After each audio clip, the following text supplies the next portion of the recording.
I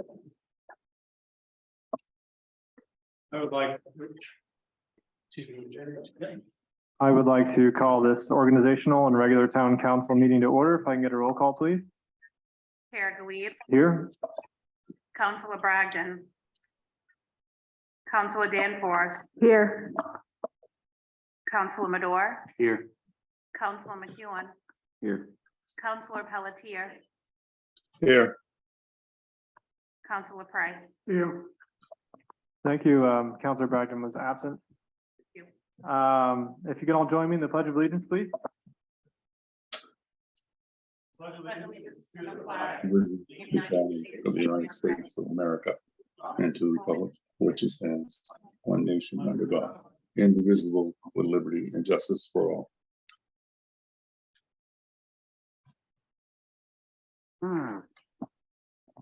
Thank you all. And there are some adjustments to the agenda. There's additions of resolves 3/2022, 4/2022, 5/2022, and order number 289/2022. And with that, seeking approval of the minutes of August 30th, 2022 special meeting and school budget adoption. Motion by Councilor Madore, seconded by Councilor McEwen, and all those in favor. Councilor Pelletier, Aye. Councilor Prey. Aye. Councilor Danforth, Aye. Councilor McEwen. Aye. Chair Galib, aye. Councilor Madore. Aye. Passes 6-0. And Councilor Pelletier, if I could have you read ordinance number 3/2022, please. Certainly, order number 3/2022, providing for amendments and updates to chapter 125 zoning, subchapter 125-41, schedule of uses, and subchapter 125-50 dimensional requirements code of the town of Millinocket. Be it ordained that the town council of Millinocket and town council assemble that the Millinocket code, chapter 125 zoning, 125-41 schedule of uses, and 125-50 dimensional requirements be amended per the attached appendices. It is further ordered that this ordinance take effect 30 days after enactment. Second. Motion by Councilor Pelletier, seconded by Councilor Madore, noting that this is a public hearing or second reading. Is there any comment from the public on this ordinance? This one with not the ignorant, but is this? If you can come to the microphone and state your name and address. Well, 11th or 3rd Common Street, is it got to do with the height adjustment? This has to do with primarily the mobile home Or nothing to do with the height, changes. to Does change? this include the heights Yes. as well? It does include the heights as well. Yeah. Okay, I just like to speak out. I just sent you letters from your thing, and I appreciate you, Councilwoman Danforth and Steve, for replying to my emails. It's very important that I get feedback from you as much as I get feedback from get to you. I think a town this size really don't need this height adjustment. We've been living here for so long. I said, you look at the buildings now, especially the buildings around, they're high enough. Like I said, we're not a city, we're a town. We're not trying to be like Bangor, coming around and seeing something and not seeing it. We got a beautiful town to show off, and to put bigger heights and that for buildings, just saying it ain't gonna cut it. So I really appreciate your vote, and, you know, to take it seriously that, you know, we're looking out for our town, not for just certain couple of buildings to go up. I appreciate your time. Thank you, Mr. Levitt, for participating in the process and for emailing us as well with your views. Any other comment from the from the public? And seeing none from the council, Councilor Pelletier. Yes, in response to Mr. Levitt's comments, these zoning changes aren't for this one particular business, although it will assist them. This was as a result of the shortage of housing. We remanded a question to the planning board for recommendations on what we could do to increase housing capability in our town, given the small size of the lots and the serious lack of housing for any employees that may want to be moving in for economic development reasons or for low-income people. Now, this housing unit will be a for-profit business, which will assist the town's tax base.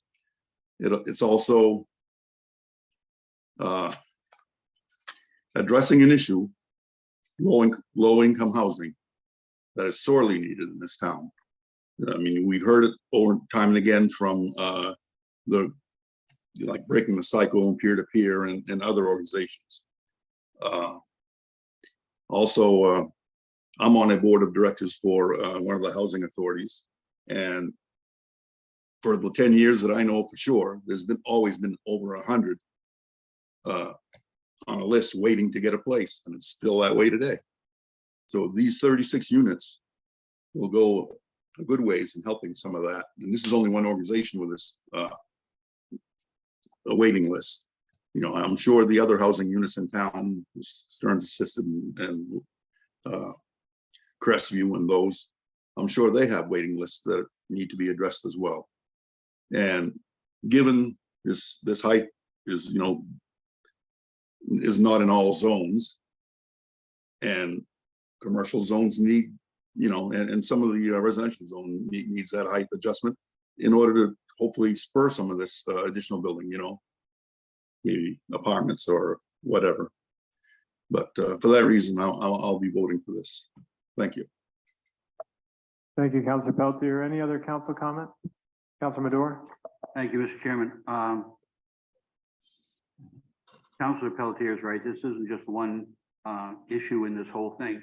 However, and I have no problem with the height requirement, considering there's a building that would be right next door to it in the old Mystic Avenue School, which is 3 stories now with a roof, and certainly the height of that building is proportional to the building of the construction of the building that's proposed.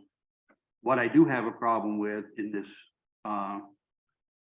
is the single-family mobile homes and where the planning board has designated they can now be as far as new construction, residential downtown, medium density residential zone, downtown commercial, highway commercial, and neighborhood commercial.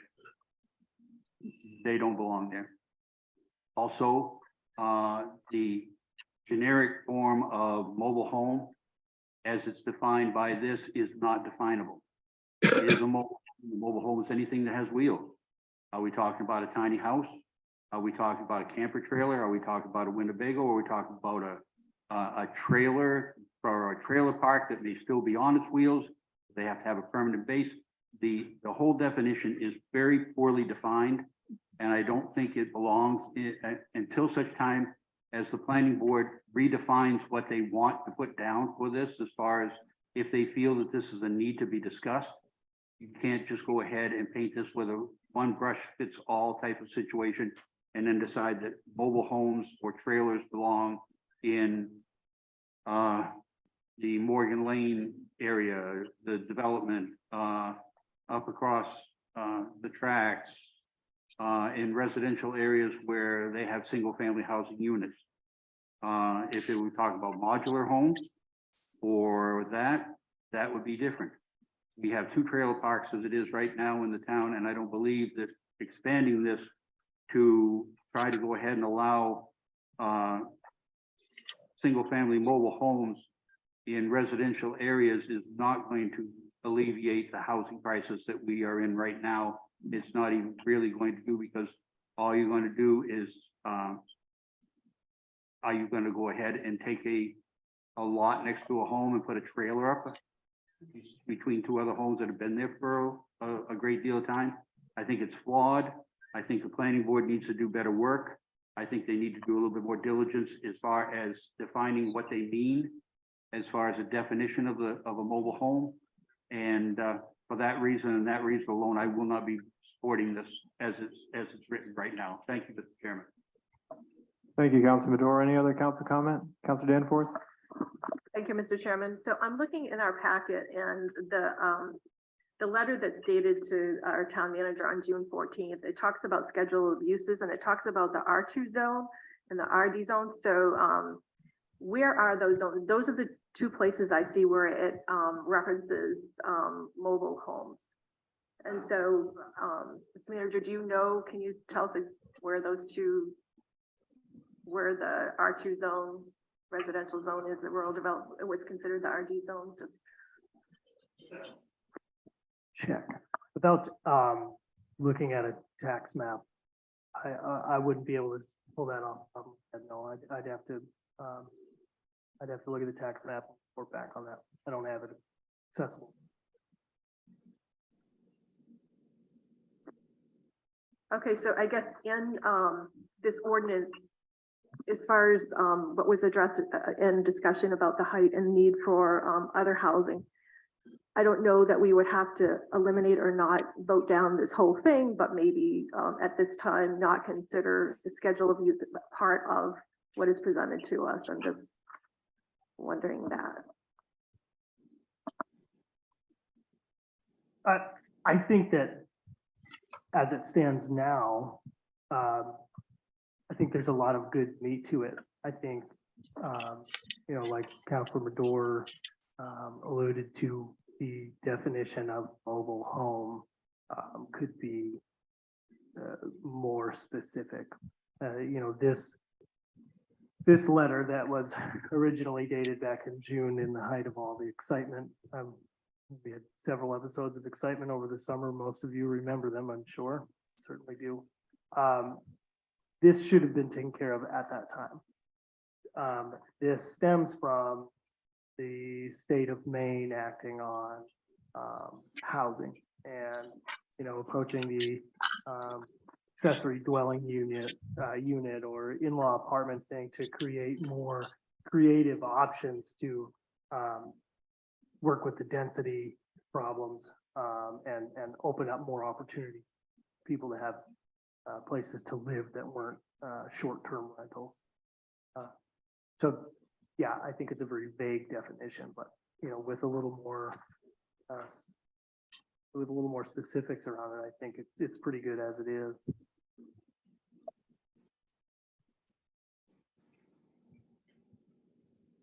So is this time sensitive as far as something that needs to be passed today, or could it potentially be tabled for the next meeting, in your opinion, until we got the definitions established and potentially included? Right. Thank you, Councilor Madore. It could be tabled and you know, revisited.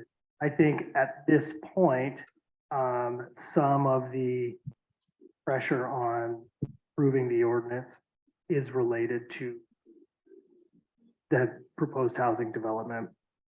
So having that move forward at the same time of this could be more ideal. You know, but it would just, they would continue to move together at that point. You've finished, Councilor Danforth. All right, Councilor McEwen. Just going off of that, amending feel of this, if it is in the best nature to get this forward, to have essentially the bones or the structure of this now formed, especially since this is a little retroactively dated anywho. And I think there's more discussion that obviously is need to be had, but that we also have a planning board that can go through that process with the public and make an additional recommendation based off that input as well. Make changes on maybe some of these, the structure that needs to be tweaked, more definitions, broader. Might be a broad paintbrush right now, but to solve some of the housing really crisis issue, this would be a good step forward. And then look at those adjustments soon. Again, dated back in the summer, we probably should revisit it now, but let's not hold up a project that's needed now. Thank you, Councilor McEwen. Any other council comment? If I may add to the discussion first, Councilor Madore. Yes, you may. I feel like these are two very separate issues to begin with, the height restrictions and the mobile home. allowance in the community are very separate issues, and I think they need to be treated as such. I do want to appreciate the planning board for taking initiative to trying to come up with innovative ways to alleviate some of the housing issues. But at least from my perspective, this came as somewhat of a surprise ordinance. Not many of us, I don't think, were introduced to what was going to be recommended by the planning board. So I would suggest personally that this be sent back to the planning board to not only separate, but make revisions based upon perhaps what the next council would like to see happen, and therefore have a little bit more time to engage with the community to understand what the issues are more thoroughly. Clearly, just the questions that we've had at the last meeting, the issue of not clearly defining what mobile homes are, where the zones are. There's a lot more to be learned here. My suggestion would be that we ask the planning board to separate the two issues so that one could be addressed perhaps more expeditedly than the other, if that's a word. And also have a little bit more time to learn about what these issues are. Councilor Madore? I don't disagree with you. But for the sake of expediency and trying to get the other part for the development okayed, I would ask if it was all possible, pass this and simply exempt subsection 125-41, which is the scheduling for use. And everything else on this, that's the only reference to this as far as the mobile home itself. All the other sections have to do with setbacks, size of lots, areas, basically things that would be part of your average planning board exemption. The only thing that is of conversation right now is subsection 125-41, which is schedule of uses. And that's where you see how the planning board has decided to go ahead and do this. Can this part, this one section, be exempt from this order and sent back for review? That would allow us then to be able to pass the existing order as is without that one part. Councilor Madore, we are certainly capable of making a motion to amend the way that this ordinance reads, if that is of interest to you. Yep. That would work, I would think, so that we're not hindering anything else other than getting a clarification on this until the planning board can better define it. Thank you, Councilor Madore. Councilor Pelletier? I'll make a motion that we amend ordinance number 3-2022 to delete section 125-41. Second. Motion by Councilor Pelletier, seconded by Councilor Madore. Discussion of the council? Seeing none, that of the public? Yes, please. Name and address again. 330 Congress Street. So what are you saying right now? That you're gonna table it? Or Currently, the way- you're gonna break it all into all the pieces? Currently, the way that it was just motioned to revise this ordinance, it would take out one portion of it, that one portion being the ordinance change relevant to mobile homes, if that's how I understand it. Exactly. So this would allow for the height restriction changes, as you are clearly here to speak to. Yes, and another thing I'd like to introduce is, if you read my email, that I did Jim. not specifically say about the building. I said this is another matter because it is another matter. You know, I'm just talking about the height and not the building, and Council Madore and Councilor Pelletier has brought that building in. And this is about the height of anything going up. And I'm disappointed in that it was not, it's brought up, because I'm not bringing it up because that's something for the planning board to go through November 29th. And like I said, I'm going to be disappointed as a resident, a longtime resident, that this is all you're gonna shove one part out, and shove the other out right now instead of tabling it. Because I know that there is a time limit on this, and you guys don't wanna mess around with it. And that's my opinion, that I am very disappointed in this counseling part, because you're not taking the consideration of residents. It's all about the crowding. But if you look at buildings around here, there's plenty of housing around here. But you just gotta tear some buildings down, rebuild them. But I'm just giving my opinion that I don't think this should be separated. It should be tabled so we can understand the park in the height. Because like I said, this is all come at once. I was notified October 24th. And I don't know when this procedure started, but I heard it was in the summertime sometime that this was all planning and nobody in the town was notified. And I was disappointed at the length of time that I've got to prepare and my neighbors got to prepare to put this on. But I thank you for your time and consideration, but I just don't think this should be separated. If you're going to table one, table the other. Thank you for your comment. Counselor Perez, do you have a response? No, my point was a point of order that the issue before us was the amendment that's been made, not the original proposal of which you're allowing to be addressed, which is going to have to be addressed after this is amended. Thank you. And I didn't hear point of order. I just heard Mr. Chairman while someone was speaking. Any other comment from the public on the amendment? Seeing none. All those in favor of the amendment, Counselor Pelletier, Aye. Counselor Prey, Aye. Counselor Danforth, Aye. Counselor McEwen, Aye. Chair Gully, Counselor Madore. Aye. The amendment has been approved. Any further discussion by the council on the amended ordinance, excuse me? Mr. Chairman. Counselor Prey, Mr. Chairman, I move that this be tabled until the planning board has an opportunity to have a hearing on it, so to hear more from the public.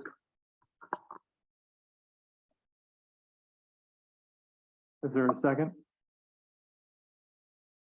Seeing no second, the motion Chairman. dies. Counselor Prey, Thank you. Because of that lack, I'm going to be voting against this order.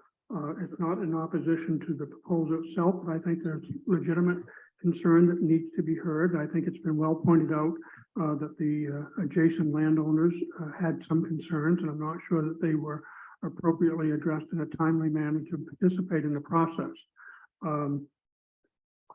And I don't think giving the planning board an opportunity to respond to some of these comments, and I will respond in reference in part to Council Madore talking about the Aroostook Avenue School, which is probably close to 60 feet or so away from the adjacent properties, maybe 80 feet away, versus having something that's probably going to be half that distance, maybe 20, 30 feet away from the back of their property, and blocking off at that height.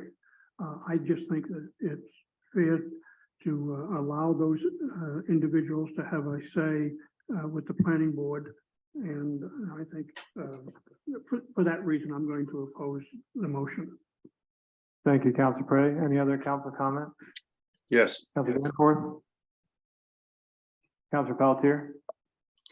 Yes, with all due respect to Mr. Levitt, the process, and I've been on the planning board for a long time, and I don't think they would have deviated from this, that whenever there's this kind of changes happening and the public meetings, which were held by the planning board and advertised like all committee meetings, there's a letter sent to the abutting landowners regarding this kind of a change, so that it can come to the planning board. Now, the planning board had held two meetings, two public hearings, separated by a week or two. And then they sent their recommendation to us, and now we're holding two meetings, and this is our second one. So I'm sorry, but his complaints as to timing and understanding and not being involved kind of falls on deaf ear. We've been transparent. We've been giving access to us to the, transparent and wanting people to come in and discuss these things. I just don't see where, unless Tony tells me that the planning board did not send out these notices. And to the point that the height changes shouldn't happen in the zones that has been recommended. Again, I point to the real serious shortage of housing availability. And the number of empty stock now basically are owned by people that are not going to either develop them or whatever. We can't force them. They're the private sector. So therefore, we need to do something that will encourage all these zones to make space for more livable space for people to come into this town. I mean, you ask any employer in this town, they're in the school department. I just got done having an interview with the superintendent of the schools. Number one problem, housing for recruitment. So I think we should pass this height portion as amended. Thank you. Thank you, Councilor Pelletier. Any other council comment? Councilor Madore? Thank you, Mr. Chairman. Given the, I'll be honest with you, I heard about this for the first time 2 weeks when Benquist came and made their presentation about the construction of this building. Now, in saying that, Benquist has been coming here looking for areas to expand for putting more housing, more apartments in, because there is a definite need. Terre Haute, Crestview, there's a waiting list of over 100 people. People moving into those apartments or any apartments frees up housing stock for families come into town. It's a circle. But under the circumstances of notification and timing and that, I don't think it's going to change anything either by the developer or by the planning board's decision. I think for the sake of transparency, I will support your amendment, Councilor Prey, to table this as is so that we can go ahead and give the planning board and the community a chance to seek more public input from the neighborhood. I think that's the best way to do this. I don't see it changing much, if anything at all, but I think giving a voice to people in matters of this type, I think is very important in a community like this.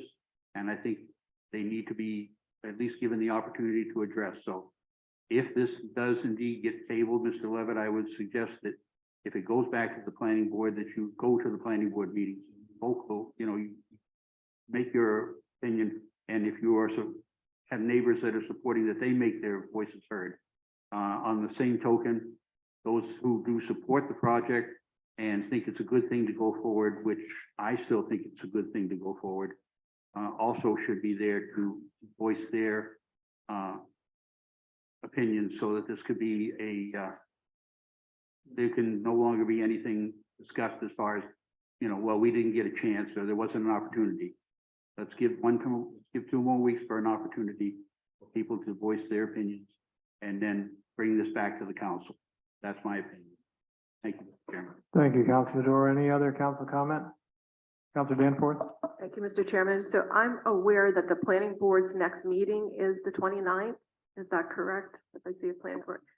We have a meeting on the 28th. So unfortunately, the dates don't coincide. So we meet first, then they meet, and then we'll have to wait 2 more weeks to take action. I'm just wondering if that Mr. impacts Manager? the overall project. Sorry. Thank you, Councilor Danforth. Mr. Manager? At the last planning board meeting,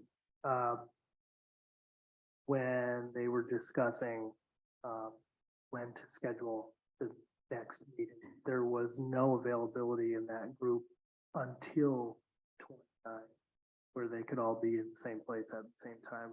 So 2 weeks is unrealistic. I would say it would have to take place after 9. You have to, of course, communicate that with Mr. Flaro and let him organize that with his group, depending on their availability. I could see this going out another month at least with all of these and things in the works.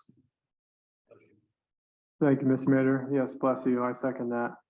And just to speak to that though, as Councilor Madore did just suggest, and as it's amended already, we have already separated the two issues essentially through this amendment, which is separating the mobile home issue from the height restriction issue. If we wanted to extend another 2 weeks, if we tabled this to the next meeting, in other words, we as counselors would have enough time to research that one issue ourselves and take it up again then. Doesn't necessarily require a meeting with the planning board again. It's just that one height issue. And we can do our due diligence ourselves. And it would also give the public another opportunity to speak to us. So I'm just pointing that out. If it was tabled, we could table it for the next meeting and deal with it then. Councilor Cray? Mr. Chairman, similar to Council Madore, excuse me, I've been kind of busy for the last 90 days. Some event went on about a week ago that kept me pretty tied up. So I also was pretty much out of the loop as to what was happening on this until it was presented. I had a couple of questions that I had intended to follow up on before we got here that I never got the opportunity to do. And one of the things I had heard was concerns about the height. I don't know what other properties were looked at, what other properties might be available. Obviously, the town just agreed to purchase a significant amount of land. I don't know if areas up there was looked at for some type of development or why this was picked versus, and I'm a former member of the Millinocket Housing Association. So like Councilor North here now is that they've been looking for a significant amount of time for some properties to expand the amount of affordable housing. And it is an issue. Like I said, I support the cause and the purpose. I'm just not sure why this specific location and being so of that height being so close to the neighboring properties of which was raised up in the letter about concerns of now instead of having a field to look out into to having something that's going to be 40 to 50 feet high. Again, 10 to 15 feet off your property line. Stop and think about each one of us where we live. If somebody was going to come in and build a building much higher than what previously had been allowed and going to start blocking us from whatever view that may have been, it does change. And of course, there are changes that take place. Obviously I won't be on the council. That will be left up to the new members to make that decision. If we either send this back to the planning board or table it until the planning board has their meeting and come back and offer to the next council adjustments or ideas across the board as well as to the travel thing that Councilman Madore and I debated 2 weeks ago or 3 weeks ago, really, because we had the extra week here. I do think it's important that we extend that efforts of transparency to the general public as well as those of us who councilors didn't necessarily follow along as closely as we should have been. Thank you, Councilor Cray. Councilor Madore? Yes, Mr. Chairman, I'd like to move that we table ordinance 3-2022 to the next council meeting. Motion by Councilor Madore, seconded by Councilor Cray. All those in favor, Councilor Pelletier? Nay. Councilor Cray? Aye. Councilor Danforth? Aye. Councilor McEwen? Aye. Chair Gallo, aye. Councilor Madore? Aye. Passes 5-1, tabled as amended. And with that, moving us into unfinished business, Councilor Madore, if I could have you read order number 271 or 272, 2022, please. Thank you, Mr. Chairman. Order 272-2022, providing for approval of Beeline Incorporated franchise agreements. It is ordered that the town council hereby approve the cable television franchise agreement with Beeline Incorporated, a copy of which is attached and made a permanent part of the town's record per the terms and conditions contained therein. The agreement will be effective from October 27th, 2022 through October 27th, 2032, if approved today, with a single 10-year renewal option subject to the mutual agreement of the parties. Second. Motion by Councilor Madore, seconded by Councilor Danforth. Discussion to the council. Councilor Cray? Thank you, Mr. Chairman. And again, I apologize for not having thoroughly gone through this, but one of the things in reference to giving this is that there's a public access channel. Yeah, Beeline's going to continue to help fund that in this agreement. And was that dollar amount increased due to the inflation that's taken place? 1,000 for 6 months, so 12,000, 10,000, 12,000. Thank you, Council Madore. Thank you, Counselor Prey and Madore. Counselor Pelletier? Yes, regarding the public access channel, is this assured that we'll be getting enough funds from this franchise to upgrade the CAT TV to live stream of the committee meetings and then council meetings? Mr. Manager? I've had email discussion with Cat TV tech guru Josh Linscott, who is learning the new equipment and learning the new technology and learning the new programs. He's expressed to me that he believes the new system is capable of doing that. And if and when they learn how to do that, I believe the intent is there to live broadcast. Lori, am I misspeaking at any level? That Noting was a the shrug- last update I had. Noting a from shrug Josh. from Lori. Thank you, Councilor Madore. Oh, did you have any follow-up to that, Councilor Pelletier? Well, yeah, it doesn't sound like a very promising if and when. It's probably like what's been lasting for 60 years here, not adequate. Anyway, I'm not in favor of the, and it's a council issue. It's not the franchise issue. We get money from the franchise. We decide where it spends and how it's spent. And if we can't muster up a decent public service channel, then it's on us. Thank you. Thank you, Councilor Pelletier. Councilor Madore? Yeah, thank you, Mr. Chairman. Two things. First off, I think we need to go ahead and separate the functioning of a public access channel as an entity, which basically we have a group of citizens that have been forming a board that is running the public access channel that has been provided by Beeline. Beeline's whole thing in this is A, to provide the money, B, to provide the channel to allow the broadcast to take place across the band. I think those two things have to be, when you're looking at this type of agreement, I think things have to be separated. The other thing in this, and I ask this only because I can't find it actually in the agreement, but does this agreement constitute exclusivity in anybody else or any other cable network company coming in and operating within the town limits of the town of Milwaukee? If this is an exclusivity contract, I think that needs to be spelled out a little bit better in this agreement. That's what they're shooting for, is we're your only option for cable service within the community. Thank you, Councilor Madore. I also had that concern. I know Councilor Pelletier did too, and I don't believe that's the case. There are other operators with cable in town, and certainly the the power lines that go through town, which is required to bring cable through. I don't think they have to adhere to any kind of franchise agreement that we make with Beeline, but it is a concern that maybe Mr. Manager, you might know more about. I do believe that's the intent. The intent to have exclusivity? Yes. My understanding is that there's exclusivity included in that. I do not believe there are other cable providers in town other than satellite and internet options. If that's the case, I think it might be worthy of getting input from our town attorney on whether that's even enforceable and what kind of situation that puts us in, because we're essentially selling that exclusivity to a private company for just a few $1,000s essentially. And if that's the case, I think we should have a discussion on whether that's worth it or not.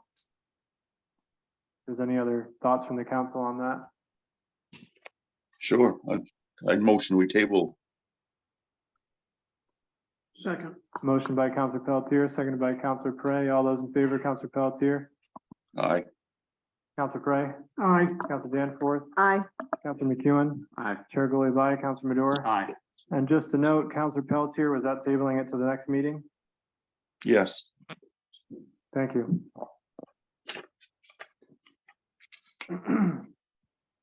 And with that moves us to new business. Counselor Madore, if I could have you also read order number 276, 2022, please. Thank you, Mr. Chairman. Order 276 twenty twenty-two, providing for the execution of the town warrant for November 14th, 2022.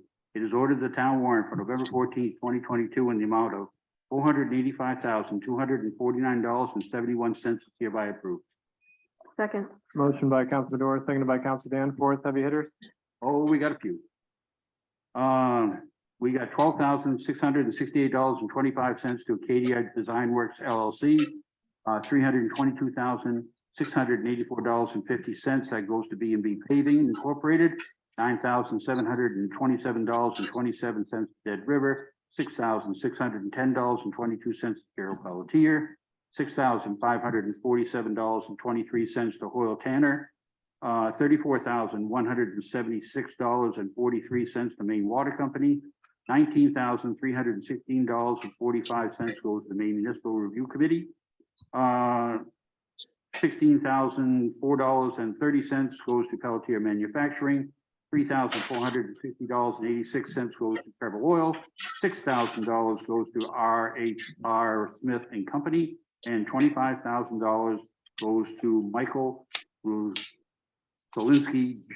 Michael Zielinski. Thank you, Counselor Madore. Any other council comment? Seeing none, out of the public. Also seeing none, back to the council. All those in favor, Counselor Madore. Aye. Chair goes aye, Counselor McEwen, Aye. Counselor Danforth. Aye. Counselor Cray, Aye. Counselor Pelletier. Aye. Order passes 6-0. And Counselor Madore, if I could have read order number 277, 2022, please. Again, thank you, Mr. Chairman. Order 277 twenty twenty-two, providing for the execution of the wastewater warrant for November 14th, 2022. It is ordered the wastewater warrant for November 14th, 2022 in the amount of $9,701.92 is hereby approved. Second. Motion by Counselor Madore, seconded by Counselor McEwen. Heavy hitters on that? Nope. Okay, any further discussion from the council? Seeing none, out of the public. Also seeing none, all those in favor, Counselor Madore. Aye. Chair goes aye, Counselor McEwen, Aye. Counselor Danforth, Counselor Cray, Aye. Counselor Pelletier. Aye. Order passes 6-0. Counselor McEwen, the very last order to read, if I could have you read order number 278, 202, please. Yeah, yes, Mr. Chairman. Mhm. They're out of order. Sorry about that. 278. Now I can. Thank you, Mr. Chairman. Order number 278 2022, providing for ratification of the November 8, 2022 municipal election results. It is ordered that the results of the November 8, 2022 municipal election are hereby ratified as follows. Total ballots cast, 1,936. Town council 3-year, vote for 2. ROVC, can I have that acronym, please? Thank you very much. Return of votes cast, 3,872. Jesse Dumais, 1,225. Robert Higgins Jr., 1,184. Gilda Stratton, 686. Blanks, 777. School board, 1 year, vote for 1. Return on vote count, 1,936. Thomas Malcolm, 1,590. Blanks, 346. School board, 3-year, vote for 2. Return on vote count, 3,872. And Kevin Gregory, 841. Julie Hughes, 734. Blanks, 625. Kevin Libby, 1,002. Amber Wheaton, 670. Note, warden's return of vote cast at that. Second. Motion by Counselor McEwen, seconded by Counselor Madore. Discussion to the council. Just like to thank all of those who ran and congratulate those who won. Thank you all for participating in this process. Any comments from the public? And seeing none, back to the council. All those in favor, Counselor Pelletier, Aye. Counselor Cray, Aye. Counselor Danforth, Aye. Counselor McEwen, Aye. Chair goes aye, Counselor Madore. Aye. Passes 6-0. And Counselor Danforth, if I could have you read resolve number 3, 2022, please. Yes, Mr. Chairman. Resolve number 3-2022, a proclamation honoring Charles Prey for his service on the Millinocket Town Council. Whereas Charles Prey has brought a wealth of experience and knowledge from the federal, state, and local levels to his capacity as interim town manager, appointed in 2012 and elected in 2015 as town councilor for the town of Millinocket. And whereas Charles Prey has devoted himself honorably to public service beginning in 1975 as a Maine State Senator, where he served as Senate President from 1984 to 1992, as Special Assistant/Senior Advisor to Assistant Secretary of Congressional Intergovernmental Public and Tribal Affairs, U.S. Department of Energy from 1993 to 2001, as State of Maine Nuclear Safety Advisor from 2003 to 2008, as Director of Congressional Affairs, National Nuclear Security Administration, U.S. Department of Energy from 2009 to 2011, as Commissioner, Maine Land Use Planning Commission from 2013 to 2019, as Executive Director, Maine County Commissioners Association from 2017 to 2020, and currently serving out his term as Millinocket Town Councilor since 2015. And whereas Charles Prey has devoted significant personal time to many other committees, groups, and issues throughout the community with a consistent message of collaboration, honesty, transparency, and progress, now therefore be it resolved that the Millinocket Town Council in council assembled November 14th, 2022, does hereby recognize, honor, and congratulate Charles Prey for his years of dedication to the town of Millinocket, the state of Maine, and the United States of America for his years of dedicated public service. Second. Motion by Counselor Danforth, seconded by Counselor Madore. Do you remember doing all that, Counselor Prey? I've been privileged. Any other council comment? Counselor Madore. This is going to be probably one of the hardest people I'm going to see leave the council. Charlie, you have been my sounding post. You have been my friend. You're the only person I know that has been to both of my weddings. That you have held yourself or told yourself on this council with class, with dignity, with a sense of humor, with knowledge, with integrity, and mostly with friendship. You are probably an icon within this community, whether you care to recognize it or not. You are by far one of the truly most devoted, caring for the people of the Katahdin region, but more importantly for the town of Millinocket. It has been my honor to serve with you. It has been my honor to watch you, but more importantly, over these many, many years, it's been my great privilege to call you friend. And I will be sad to see you go. I look for you for support and a sometimes differing opinion, but I appreciate it. And I look forward to seeing you in your future endeavors. Thank you. Thank you, Councilor Madore. Any other council comment? Councilor McEwen? Councilor Prey, it's been a pleasure serving up here with you. I know from the start, there was many people I turned to get some advice, and quite often that would be from you. And as we grew through the years, sometimes we butted heads and maybe we didn't get as much advice from you anymore, but I still enjoy all your stories. And I've looked towards you as a leader, and you've really had an impact, not only on Millinocket, the Katahdin region, the state of Maine, and that's evident. Thank you for your service, fellow councilor. And I've appreciated all the advice you've given me, as well as the council, in many moments of speaking up. And your opinion, your point being the turning point of the decision made so many a time. So thank you very much, and enjoy your retirement. Thank you, Councilor McEwen. Councilor Pelletier? Yes, I certainly echo the previous counselor's comments. And I'm in awe of the service and the amount of dedication Charlie has put into our community in the state and federal government. And all I can say is you'll be sorely missed. You're a good resource and certainly have saved us some real predicaments. So thank you for your service. Thank you, Council Pelletier. Council Danforth? Thank you, Mr. Chairman. And Councilor Prey, it's been an honor sitting next to you up here for the last 2 years. I think you were instrumental in talking me into running in the first place. And then making sure I sat next to you so you could counsel me as much as I needed counseling to bring me up to speed. So I really appreciate your wisdom and your knowledge and the history you bring to this and your dedication. And I will miss you being on my right-hand side going forward. Thank you. Thank you, Council Danforth. Council Prey, I certainly have a lot of the same thoughts and feelings as the other councilors here. I came into this town after having a really lifelong interest and desire to contribute to community and try and solve issues as best as I could and contribute as best as I could. Translating that into action and perseverance and character is a whole other side of the story. You've really set an example for me on what it means to be, and I don't mean to insult you, that I've become partly who I am now because of you.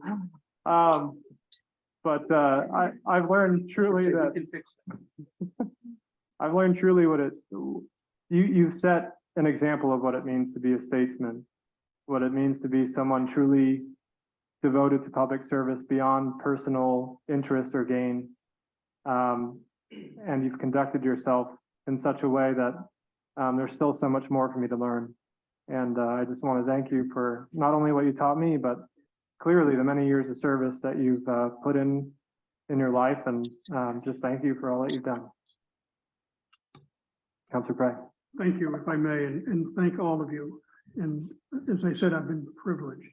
About a month ago, Penobscot County Democrats gave recognition because they all thought I was stepping away. I'm not stepping away. I'm just changing from here to maybe out there. And you probably would have preferred to have me up here than down there. Look, and what I said at that, what I have experienced in my life, I need to give credit to the people of this town, people of Penobscot and Piscataquis County, who gave me the 18 years in the state Senate, where I learned an awful lot, and the opportunities to serve in 2 presidential administrations with presidential appointments, to come back to Maine. And a quick little funny story. I know we're running late here on time, but in 1987, I passed a bill dealing with providing a state nuclear safety advisor and a nuclear safety inspector on Maine Yankee, because they were having a lot of leakage and a lot of problems. When I came back from the Clinton administration, Governor Baldacci appointed me as the state nuclear safety advisor because I had contacts in the Department of Energy, which by federal law they were supposed to close. But when I passed the legislation, I sunsetted the position in 1987 for the year 2007. So I put myself out of work 20 years before I got the position. So that shows you what an effective legislator I was. Anyway, but to the point is the privilege and the service that I have given has been, and truthfully, even before that, my military service comes from this community and the people that were here then and the people that have come in and that I've grown up with. I respect each and every one of you, and I appreciate the support over the years that you have given me. Thank you for this opportunity to give back to the community. Thank you, Councilor Prey. Any comment from the public? Mr. Manager? Charlie, it's been a pleasure working with you. It was a pleasure proving you wrong. More importantly, it was a pleasure to learn from you, from your federal, state, and local government experience. Thank you. Thank you, Mr. Manager. Any other public comment? Mr. Dumais? Mr. Gumay, 10 Somerset Street, Millinocket, Maine. We'll make it real brief. Charlie, thank you. You was a mentor to me when I first started. He's a shining example of that. Not everybody has to agree to get along. And he certainly, thank you for your service in the military. Thank you for all the times that you spent. You came to my wedding as well, so that's not much. Well, to the reception anyway. But the times on the basketball court. I mean, you're so much more to the community of Millinocket than what's portrayed in public life. I think you're a man that truly cares about the town and about all the people that you serve, and you actually use the word service, which I appreciate because I try to model that example. Thank you. Thank you, Mr. Dumay. Any other public comment?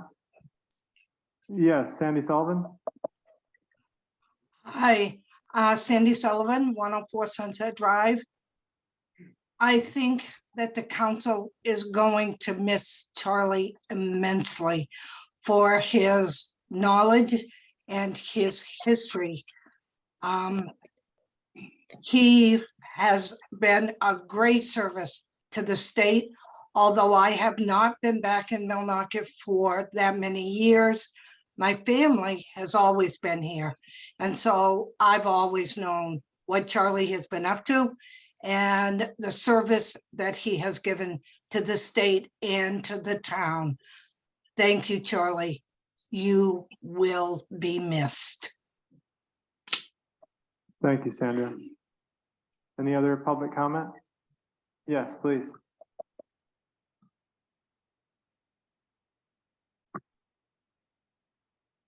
Diana Lakeman, Town Clerk. Thank you for allowing me to serve you as your town clerk.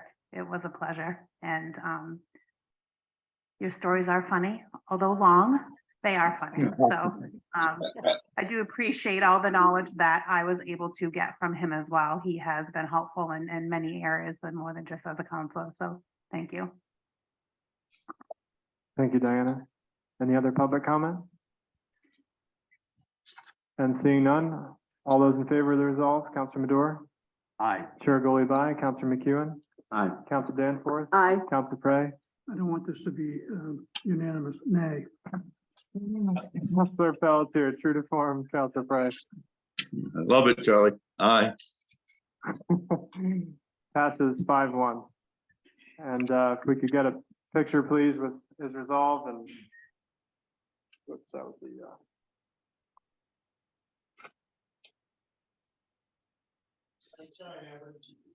Nobody named these.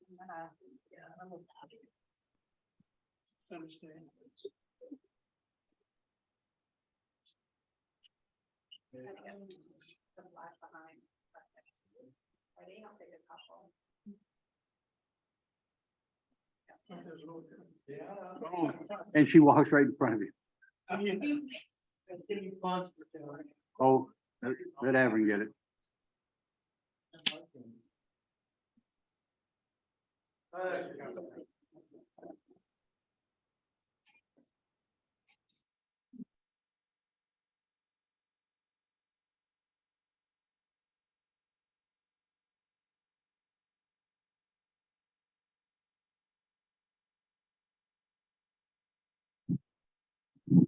And right back to Councilor Prey. If I could have you read order number resolve number 4, 2022.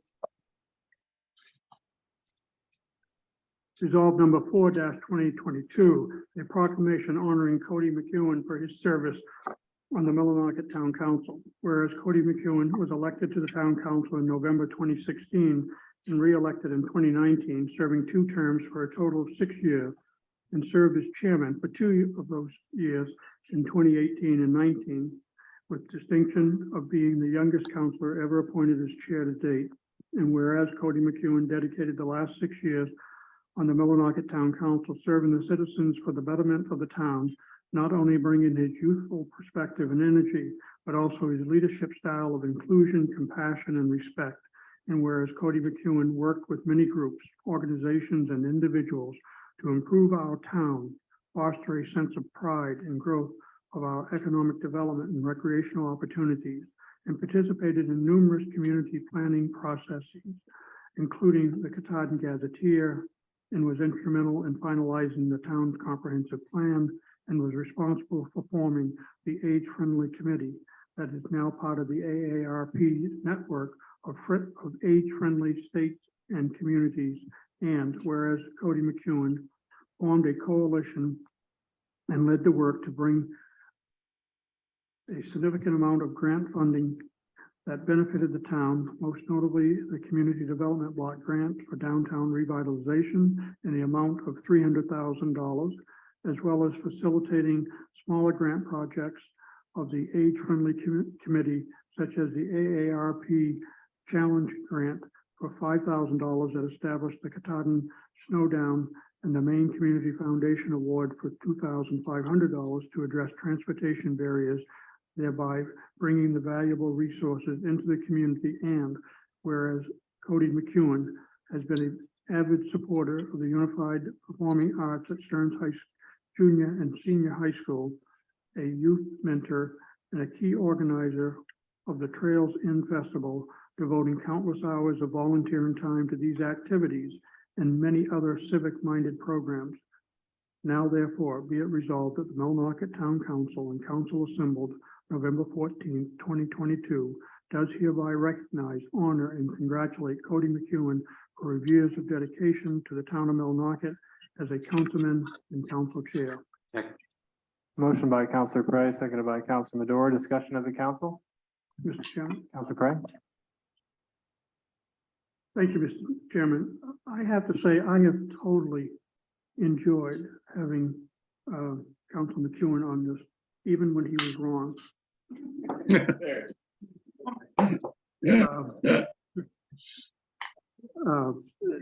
It was great to see the youth and energy that he had and that he brought, and the enthusiasm of making a difference in this town. And I think it's something that reflected throughout the school. A lot of people saw somebody that they knew and totally involved in municipal government, made a bridge with some of them. And I think some of those activities and programs that go on, Kyle Leathers, for example, running his type of program, a lot of the enthusiasm come out of people who saw people like Cody get involved into government. And I just think that the council is going to really miss him more than they're going to miss me. Thank you. Thank you, Counselor Cray. Counselor Pelletier. Yes, I certainly agree with Charlie's comments. And I think what really impressed me about Cody is that we went through some real tough times. Some real hard decisions had to be made. And he even ended up having to play town manager for a little bit out of that. And he held it together. He did it with fortitude, and I really admire his dedication and work that kept us going. Thank you, Cody. Thank you, Counselor Pelletier. Counselor Madore. The ayes, 2020. Counselor Madore. Councilor Madore, your mic has been on, so I figured you were ready. You go next and I'll follow you. Yeah, we fight over you. Cody, I have, again, I've mentioned this before when you stepped down from chair. I have admired your best for the job, but more importantly, I admired your tenacity. I saw the hours you put in doing that comprehensive and how much you did over and above. I have seen how much you worked on the downtown revitalization grant, the hours you. And of course, I have marveled in the fact of what you did with the Trails In Festival year after year. I understand completely your desire to move on. But I am sad to see you go. I don't think that we get that type of fusion of enthusiasm mixed with temperament and intelligence. And it will be different to come to the next meeting and not see you in that chair. I wish you the best. And who knows, maybe, just maybe, you know, you might just go ahead and backslide into that chair someday again. Thank you. Thank you, We'll see Councilor. about that. Councilor Danforth. Thank you, Mr. Chairman, and it's hard to follow Councilor Madore because sometimes you steal some of the things, my sentiments as well, but and one of the reasons that I'm sitting here too is because of you. I don't know where the 6 years went, but knowing that I was going to be up here with you was one of the other reasons that I wanted to throw my hat in the ring when I did. But this isn't about me, it's about you. But you've always supported the work of the age-friendly sort of movement, and you started that, and we couldn't have done that or gotten this far without you. So as far as being a leader, taking on some new challenges, people needled you enough about some good ideas, like you brought them to fruition, and I really appreciate that about you. And just have known you for a long time, and yeah, I know you won't go anywhere. You better stick around and continue to do great things. Thanks, Cody. Thank you, Councilor Danforth. Councilor McEwen, we've certainly not always agreed on some pretty foundational things, and I know that. I think your time being chair and as a counselor is best summed up. You know, yes, you've been youthful and energy and all these wonderful things, but I think that the three most important ways to describe you is your leadership style of inclusion, compassion, and respect. That is a rare thing these days, unfortunately. And I've been at fault for not always following that myself. You have certainly set an example of what it means to accept people as they are and to offer them compassion and respect. And I really appreciate you for that. All of us, I know, have the best intentions in mind. We're all a bunch of characters too. We all have our flaws and personalities. But the way that you've interacted with us and that you've led us as counselor has really been outstanding. And I appreciate all the years that you put in. And I know, being that this is my second year as chair, how difficult it can be. And you've certainly seen some difficult times while juggling many other things. So thank you for persevering for all of us, the council and for the entire community and for the staff. Thank you very much. Any other council comment? Danforth? Can I just say one more thing? And I think you wrapped it up really well as far as those three letters, those three words. But I said this wasn't about me, but the type of person you are, you make other people better. And that's where I was going with that. Yeah, you make other people better. Thank you. Thank you, Councilor Danforth. Any other council comment? Thank Councilor you McEwen. all. And I'll keep myself together. But when I set out to get on the council, I have a strong belief in term limits, and I knew then I was only gonna run for six years, no matter what, through the highs, the lows. That's what I set to do. And I had many people say, "You're burning through your 20s, man." And I did. I wouldn't trade it because of this community. I travel, and I don't travel far. I don't travel much, but whenever I leave, I know that this place is different. It's unique. We are very lucky to live here, and it's been a pleasure to serve all of you. And everything listed here wouldn't be possible without so many other people that some aren't even here anymore. And thank you, Jane. Thank you, because I know what it's like to work behind the scenes and put in countless hours, and so many of you up here do as well. But I know how much you do. So just thank you for everything you've done for this council. Thank you all for letting me serve, and this council and councils of past let me be their leader. And for the staff, this staff is incredible. Everyone in this town is blessed to have the staff that we have. Damn lucky. And with that, I'm not going away. I'm sure I'll find something else to do. And when I'm not busy doing something else, I'll be playing in the woods. You guys can probably find me on Katahdin any given month in the summer.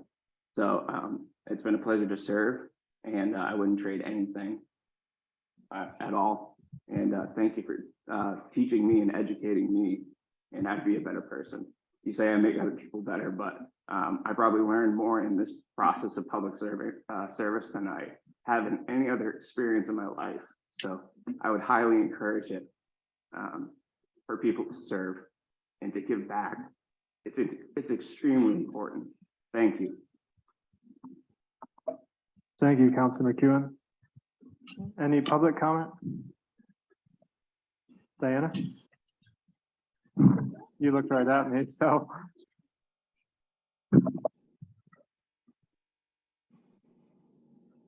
of that.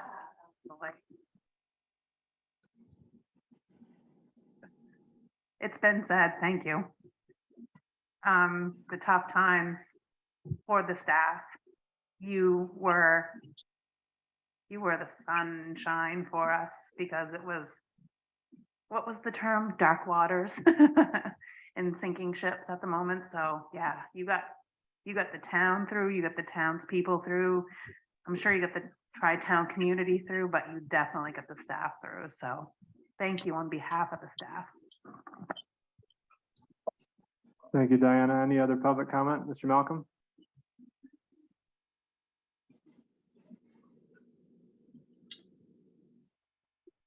I'm Malcolm, 73 School Street. I want to thank Councilor Prey and Councilor McEwen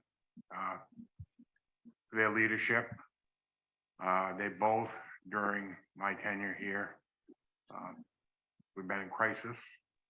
Mr. Prey was very, very resourceful when he was sitting in the manager's seat, helping us get a fire truck when we didn't have any fire trucks. Getting that delivered to Millinocket at very little cost. And just his dedication and his support of the departments. And what can I say, Cody? Cody has been solid during things that really, we had some rough times, and Cody was always there. And both of these gentlemen truly exemplify Millinocket and what Millinocket means, that we stand together, that we stand united. And I can't thank them both enough for their service to this community, and to, as Diana said, to the whole staff. They care about the staff and they care about what happens in this community. Thank you both, gentlemen. Thank you, Mr. Malcolm. Any other public comment? And seeing none? Mr. Madore, Councilor Madore, excuse me.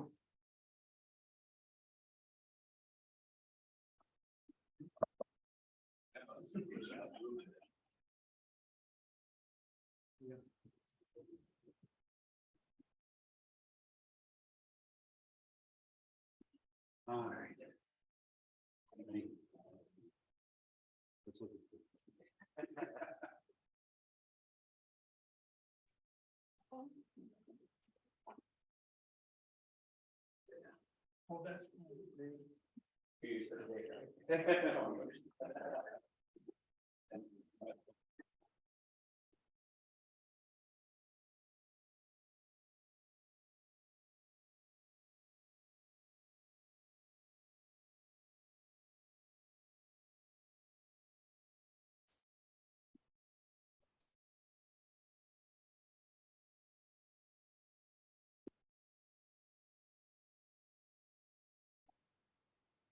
And Councilor Pelletier, if I could ever read resolve number 5, 2022, please.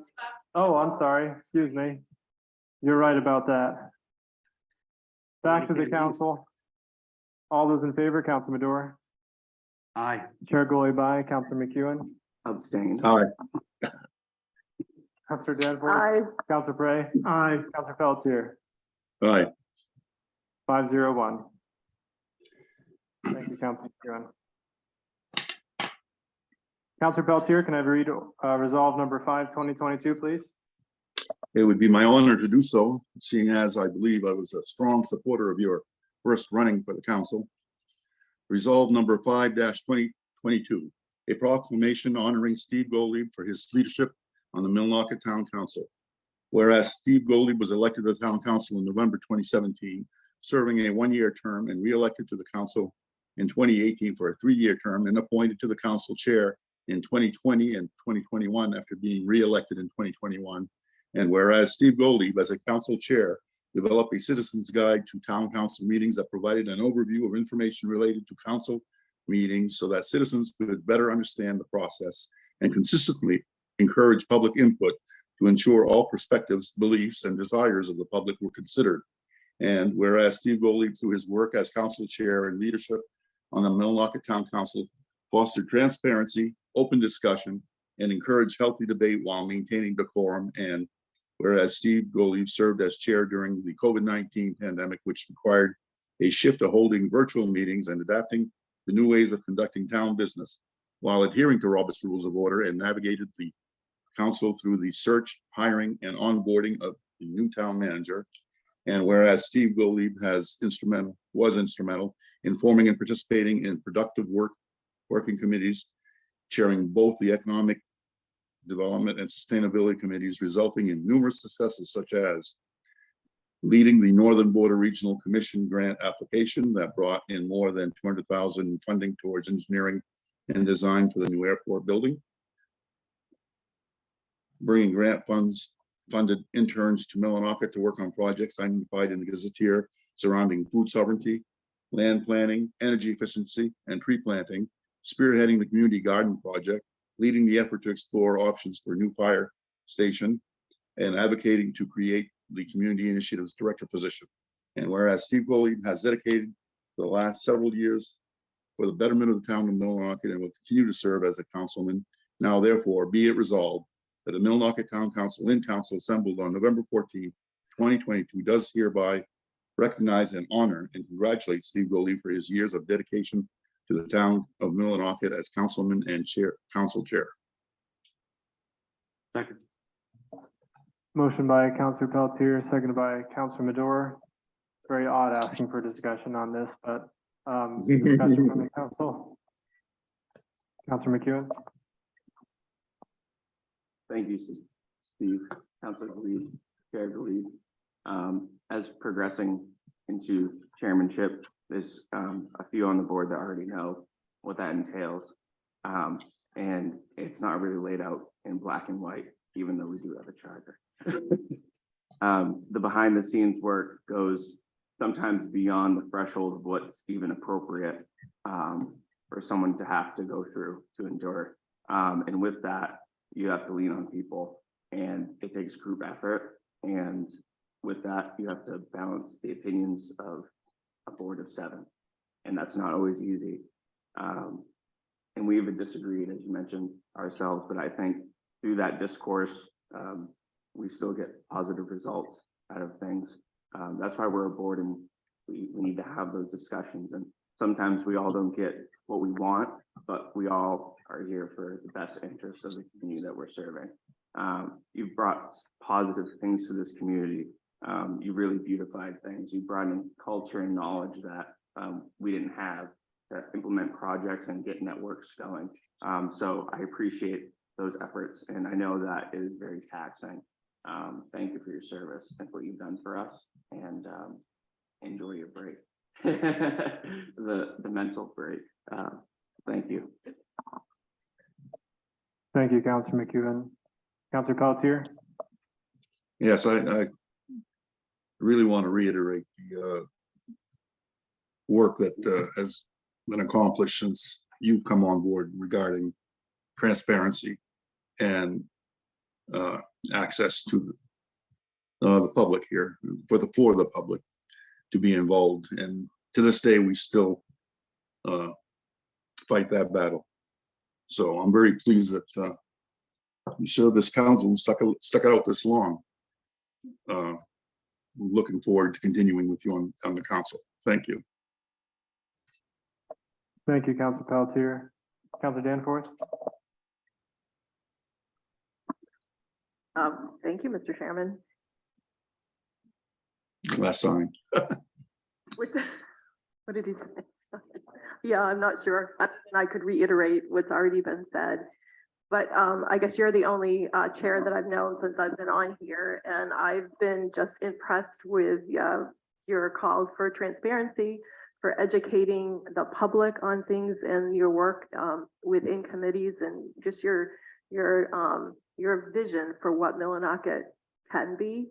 I've learned a lot from you, and I really appreciate that, and I'm thankful that we're not losing you. You're just moving aside to another chair up on this bench. But it's clear that some of your greatest skill is, I think, in the communication and education of folks, and I just know that I appreciate that part. Thank you, Councilor Danforth. Councilor Prey? Thank you, Mr. Chairman, and join in all the previous speakers, and of course, I'll agree with whatever Council Madore says after this, but I do want to say that I think I've seen significant growth in you from when you first came on the council, your understanding of the process and the system, and developing the transparency that the town needed at the time, through that time period that we have gone through. And obviously there were some significant steps of going through multiple managers and so forth, police chiefs and whatnot. But the maturity that I have seen in the last year and a half, and complements the efforts that you were trying to make in the transitional period that the town had gone through, and where we need to go for the future. I want to thank you for your service, and appreciate all that you have done for the community. Thank you. Thank you, Councilor Prey. Any other council comment? Councilor Madore? Figured I'd wait this time. Basically, I'm glad you're not totally leaving the council. We've gone through an awful lot together since your time joining the council. Some interesting meetings in my backyard, and walks where you and I have walked for hours, talking about everything and nothing about this community, about your vision, about my vision, about how those visions sometimes don't jive, but we managed to work it out. And I think Millinocket needed Steve Gottlieb at the time when you came, because you have kind of gotten us out of a sedentary rut that we were in, as far as what we were going to do in the town forward. I haven't always agreed with you, but your ideas have always held merit, and you have always held passion to vocalize them. Sometimes more than I wish you had, but I think you've represented the town well. I think you've represented yourself well. I think you've represented this council. And you are now part of a very small club. That is people that have sat in the chair. There's not many of us, but you have done it honorably, and with integrity, and with just enough panache to make it interesting. Thank you for your service in the chair. Thank you for keeping me on my toes, and let's see what the future brings. Thank you. Thank you, Councilor Madore, and everyone who spoke more highly of me than I often think of myself. It's every mistake as chair hurts when you care a lot about the community, and I know those who have sat in this chair probably feel similarly. I know I've made mistakes, and I know that we've also done some incredible things. And it's just a part of the journey. But I appreciate all those who have supported me and even supported me by pointing out things that I didn't want to hear or see. All of you have contributed to me and to this town immensely, and I just want to thank the council, but also the public for accepting me as who I am and as an outsider, not from here. It's honestly one of the greatest honors of my entire life. I've always wanted to serve a community and contribute in every way I could, and I wish I could have done more, but I'm very happy to stay on here and contribute in other ways that I can. But thank you all for believing in me and entrusting me in this role for 2 years. Comments from the public, Sandra Sullivan. Hi, Sandy Sullivan, 104 Sunset Drive. I just want to thank you also for your service as chairman. I want to thank you for including the public. I think more probably than had been the case. I also want to thank you for accepting my emails to you with questions, because I have an inquisitive mind, and when things are being said or done that I don't understand, I like to ask questions, and you've been very patient and you have answered those questions, and I appreciate it. I'm very happy that you're not leaving the council altogether, just changing chairs. Thank you. Thank you very much, Sandra. Any other comments from the public? And seeing none. Back to the council, all those in favor of the resolve. Councillor Pelletier, Aye. Councillor Prey, Aye. Councillor Danforth, Aye. Councillor McEwen, Aye. Chair Gully abstain, Councillor Madore, Aye. passes 5-0-1. Thank you all very much.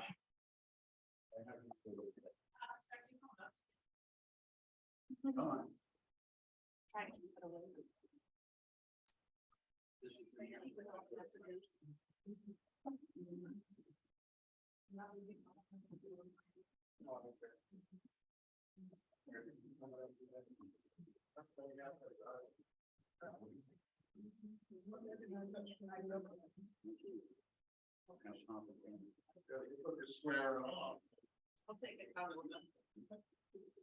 Oh, Cody, photos off.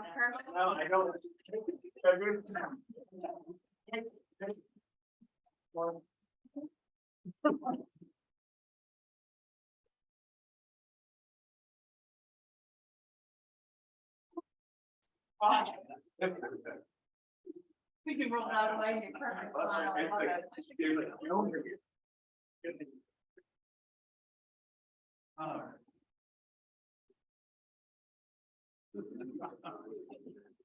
And now, the moment you've all been waiting for. Sorry, that's taken a bit of time there, but really important to express the appreciation for everyone who's served us here. I don't know where Council Pride just went. And with that, we'll go to the swearing in of new town council members. If Mr. Dumais and Mr. Higgins could join me to the front.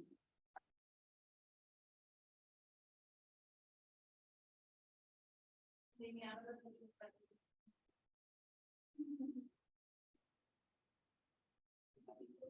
What I'll have you guys do is just raise your right hand, repeat after me if that works. Gonna be reading down here right by you, okay? Get out of the way, so. Okay.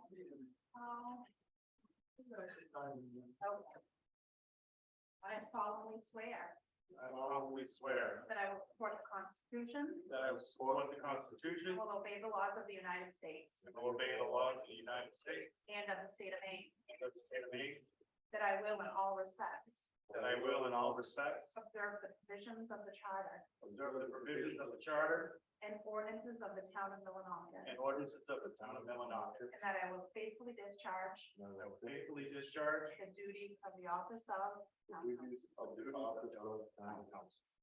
Thank you, guys. I do. Congratulations.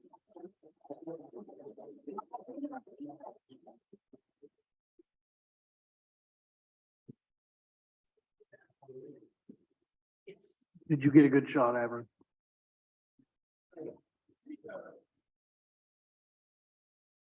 I'll have a smile.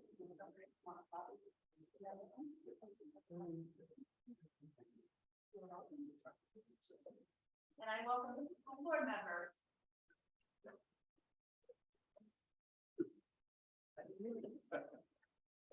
And Shirley,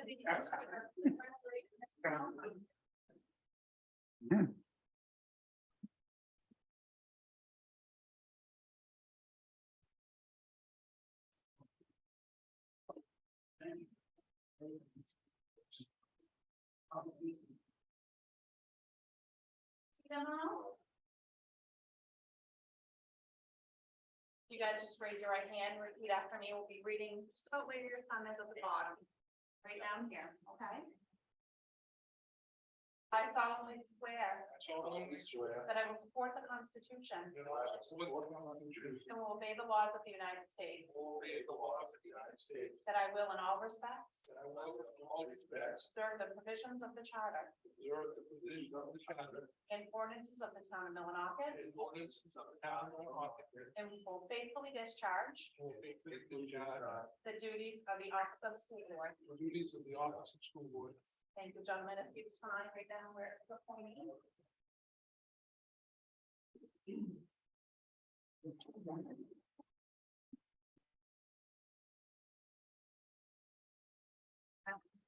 Office. You guys want copies? Just come on down. Copy for your file, okay?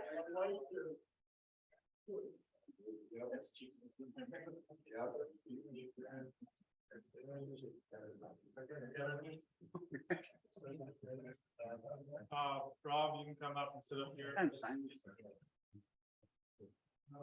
So eventually the name tag in.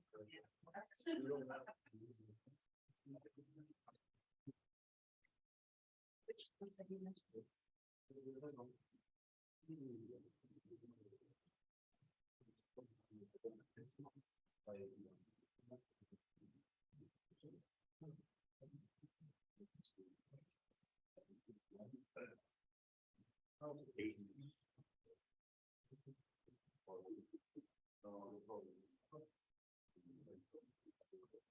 No. Diana is gonna now take over and ask for nominations. Chair.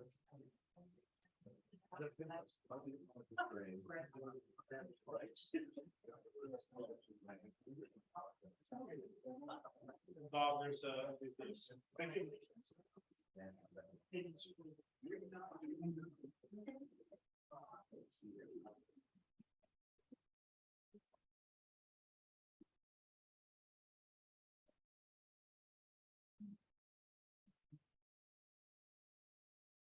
Sorry. Okay, so I think this is where I step in, huh? This is yours.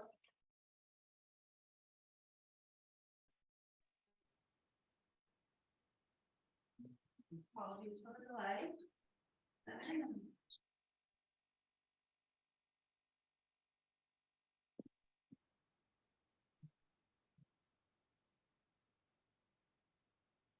Okay.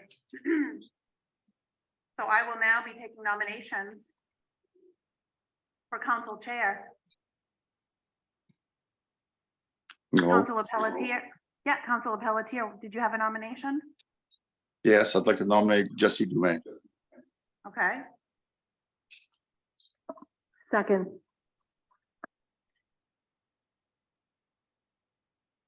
there any other nominations? Mr. Higgins, Councilor Higgins, I'm sorry.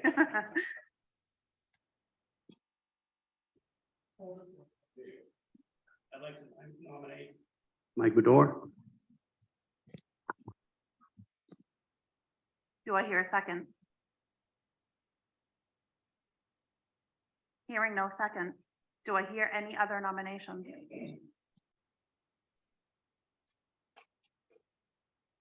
Hearing no other nominations. I'll call to a vote. Well, I guess I can just go straight into the order. I'll call to a vote for the nomination for Jesse Dumais. Motion by Councilor Pelletier, second by Councilor Danforth. And we are in a roll call, so Councilor Pelletier, Aye. Councilor Higgins, Aye. Councilor Danforth, Aye. Councilor Dumais, Abstain. Councilor Gottlieb, Aye. Councilor Madore. Aye.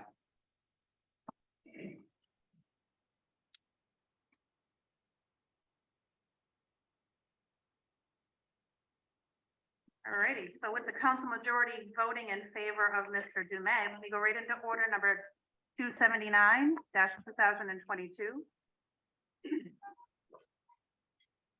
It is ordered that the Millinocket Town Council elects Jesse Dumais as its chairman for a one-year term commencing in November 14th, 2022 and ending November 23rd, or until a successor is duly elected. I will once again take a roll call.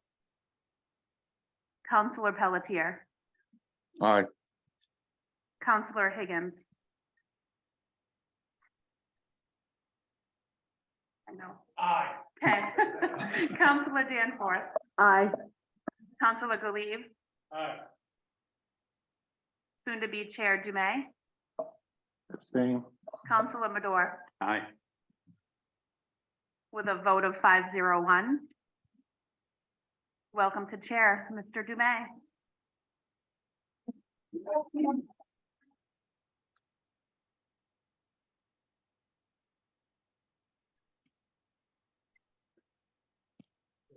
Okay, excellent. I'll make sure we did it. We could do a photo op. Absolutely. Forth if you want a passing of the. Yeah. That will give me a minute to catch up anyway.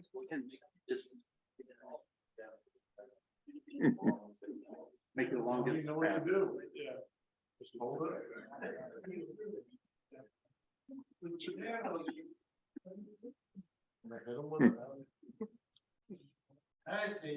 Thank you.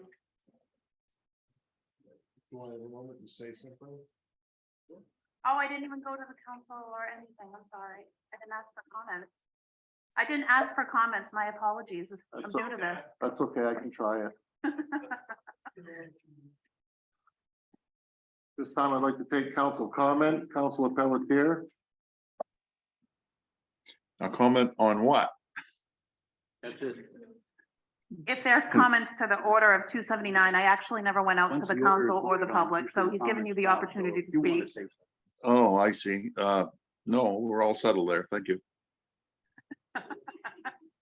Thank you, Council Pelletier. All right, I think I'm gonna take a moment and say something that's allowed. If not, then I guess I'm gonna make it allowed. When I ran again, it was in no intention of being chairman, and to be absolutely honest with you, in discussion with almost everybody present, I'm extremely uncomfortable, and I feel very green and underprepared, and I feel like I just want to do a service to this community, to this council. I know that there's a lot more experienced councils up here that probably would serve you with much more experience and knowledge going forth. But for some reason, and I did pray over this, it wasn't my intention to want to accept this. So I do this without pride or without any other motive but to serve. So I really, really am expecting the council to support with your experiences, your knowledges. We have past chairmen here. We have friends that I've served with before. And I really, hopefully, honestly hope that this council works together well, comes together, and supports each other. May not always agree, and that's okay. But let's go forth and do the best job that we can for this town. And thank you for everybody for accepting and voting for me. I'll do my best that I can, and thank you for everybody on this council that is accepting and supporting me in this new role. I'll try to make you all proud. Thank you.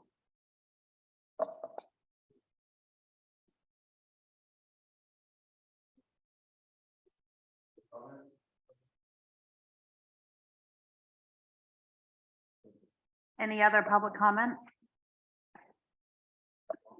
Still, please state your name and address. You may need to flip the switch up. All the way up. Scott Levitt, 33 Congress Street. This has been my first council meeting that I've gone to, and I wanted to express my very. Thank you, Peter. My very appreciation for all you guys do. Sometimes I'm on the negative side, sometimes I'm on the positive side, but I cherish this board just being here tonight and watching what goes on that I never understood before. And things that I write or whatever I do is nothing against the council, nothing against that. It's just my opinion, the way I feel things should go. And I hope Mr. Higgins, Councilor Higgins, has a good time. And Jesse, we've had conversations, and you know, anything can bounce off you. But I'm telling you, from this day forward, you are the heart and soul of this town. It's not the pressure, but I know you're going to do the best you can. And I just appreciate this council. And Peter, I really appreciate you as town manager. We know we butted heads a couple of times, but there's nothing personal. And I just want you to know that I really appreciate you too. Thank you. Mr. Manager, or Mr. Chairman. Council Golley. Thank you. I just want to say thank you for coming. We try very hard to encourage members of the public to come and attend and be a part of the process. Just very glad that you did. Thank you very much for coming. I hope to see you more. Thank you.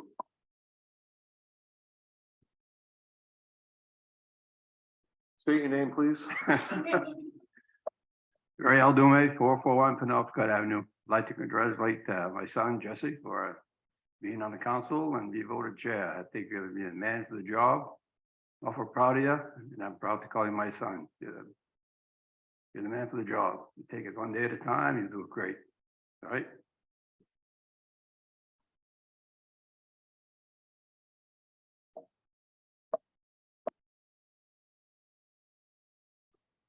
Tony McEwen, 81 Bowden Street.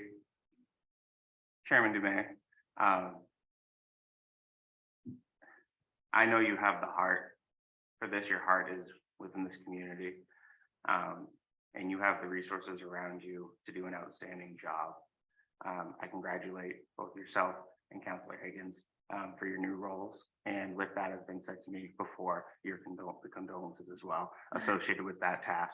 I think you guys are going to do great for this community and this whole new council as well. Thank you all for your service, and I'm going to go hibernate now, but I'm not going to go away. So I hope to see you in these chambers again for many other positive improvements that we're going to have in this community. So thanks. Thank you, Cody. Any other council comment? Public comment?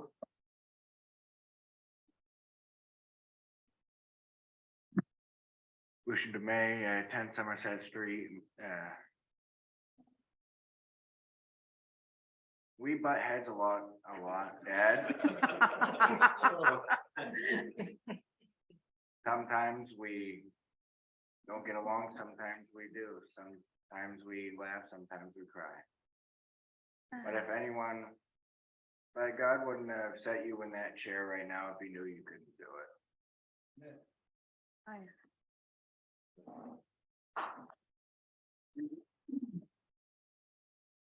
Thank you. Any other public comment? Seeing none, can we get to the manager's report, please?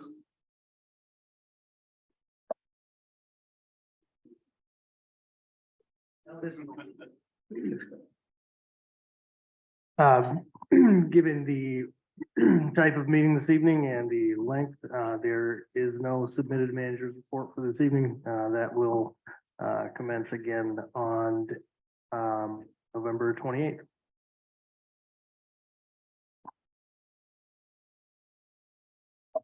Thank you, Mr. Manager. Can I have Councilor Pelletier please read order number 280 -2022.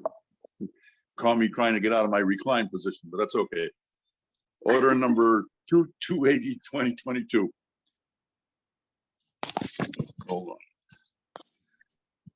on. Providing for acceptance of town council procedure policy. It is ordered that the Millinocket Town Council readopt the town council meeting procedure policy proposed and as amended on July 22, 2021, a copy of which is attached to this order.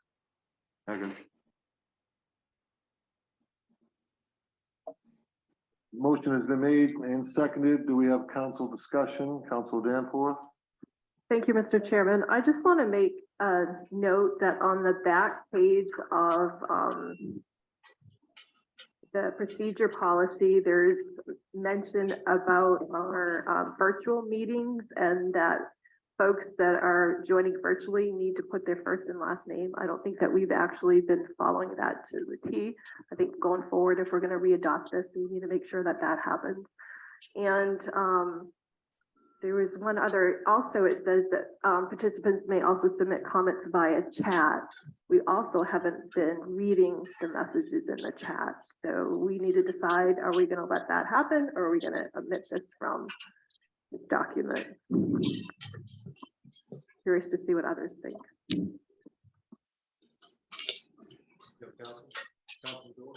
Thank you, Mr. Chairman. No, Councilor Danforth's right. Any participant through the virtual council meeting may be subject to be muted or removed at the discretion of the chair and or host. The last line, participants may also submit comments via chat or its equivalent and will be monitored by the chair or the host. I think the last line of last paragraph should be moving forward. I move that the last line be stricken from the policy.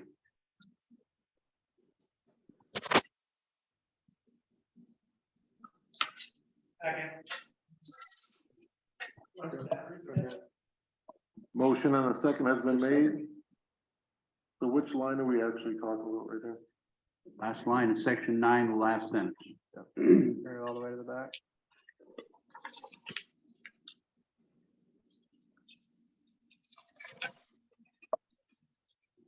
Go to a vote on this. Discussion of the council first. Discussion of the council on the motion. Mr. Chairman? Council Goley? I think there was one other portion of this that you mentioned, Councilor Danforth, that needed to be changed, right? What was that again? So I'm not stating that it needs to be changed. We just need to adhere to it. It was that the participants on Zoom need to put their first and last name on the screen instead of so that they identify themselves. We haven't always stuck to that rule. Okay, thank you. I'm fine with the amendment. Thank you, Councilor Jordan.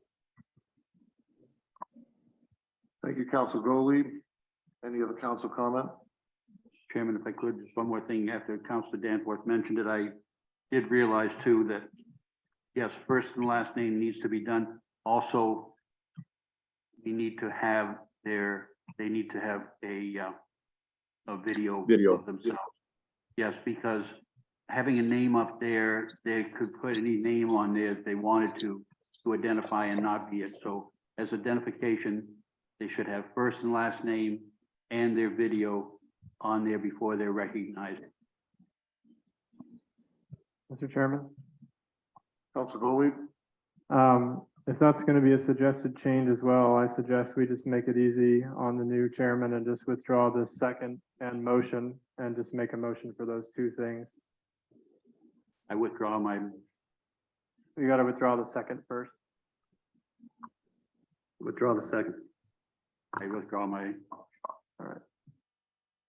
Now, if that's the case, then Chairman, I move that we eliminate last line of section 9, paragraph, and that we include in section 9 where it says those interested in attending virtual meetings must provide their full name and picture in the waiting room to be accepted into the meetings. The motion on the floor. Hearing no Do we have a second. second? Second. Motion by Council Madore, second by Council Pelletier. Discussion by the council, Council Danforth. Thank you, Mr. Chairman. So in my opinion, the only time a video needs to be on if they want to provide comment, because not everybody can put a picture of themselves. If their name is up there, to me, that's right. There could be other people in the room listening in. If they want to participate in the meeting by making comment, they need to put their video, we've asked, I think that they put their video on so that we can see them, that it's them talking. That's the way it is in other meetings that I've been involved in. So I don't know, you can see there's 4 people up there. They don't have a video on. Are you saying that they can't participate in a meeting because they don't have video? Yes, I don't agree with that. because that would be what it was, that would be what it would be if they were here attending in public. To participate in public, you can see who it is, you can identify who it is, participate in the meeting. I don't think it's too much to ask for that council be able to see name and picture, know who will be participating or attempting to participate or may decide to participate in the meeting. It's the same as if they were here in person. May I respond? Yes.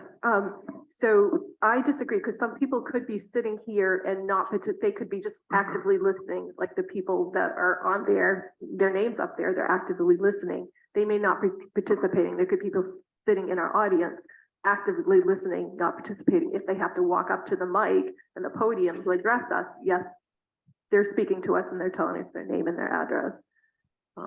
That's the difference to me. Any other council comment? Madore? Yes, Yes, I believe that what you have is, when you have this, is you have a virtual attendance. It is the same thing as the live attendance. It is the same protocol, the same format should be. Persons here live, again.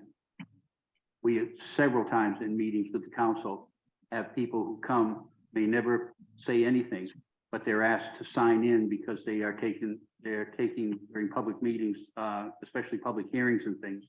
We take names on them in the back to collect names of people who have come in. It's just, I don't see where a person can't, if they're going to be in a meeting or come to a town council meeting, if they're going to be up there, why they can't have their picture up there as well. Maybe, just maybe, they may not come with the idea of talking, but they may decide to. But again, it gives the council an opportunity to know that the people who are identifying themselves are actually who they are. Thank you, Council Madore. Council Pelletier?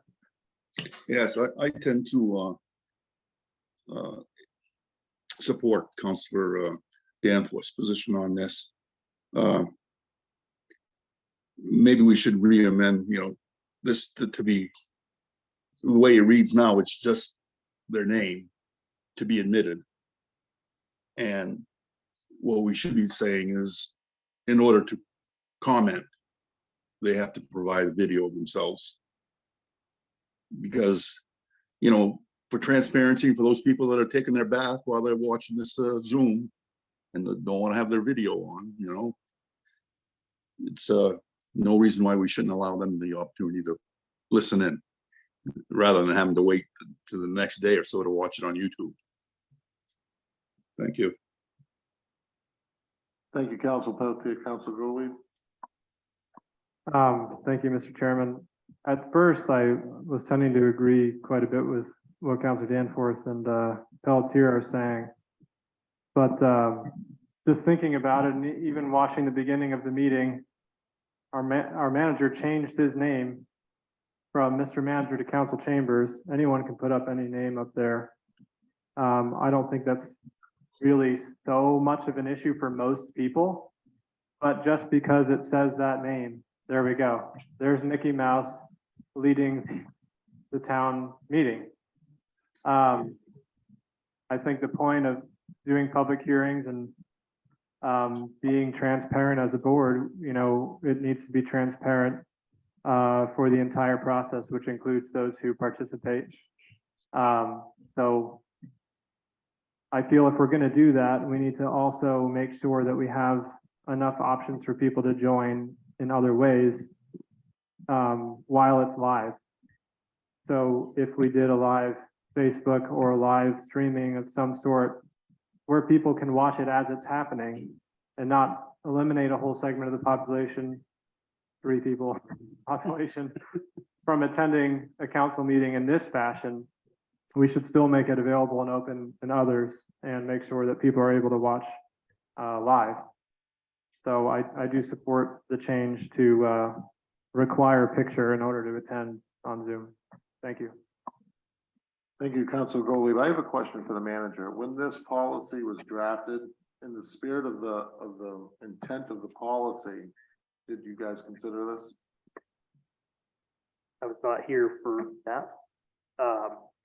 But since my mic is unmuted, and if I could add a slight, I believe that one thing that the school board has done well is their attendance policy, which only requires video and speaking public comment or presenting. I do think that it's important for town council and the school board to cohesive in these types of areas. So having that match up, be good. I would also echo the part about, you know, some people log into these meetings driving home from work, don't want their video on while they're driving home from work, but this is the way they access and, you know, are able to listen in on the meetings during their commutes. So that's my 2 cents from the staff's point. Thank you, Mr. Manager. Any other council comment? Yeah. Oh, yes, Council Pelletier? thank you.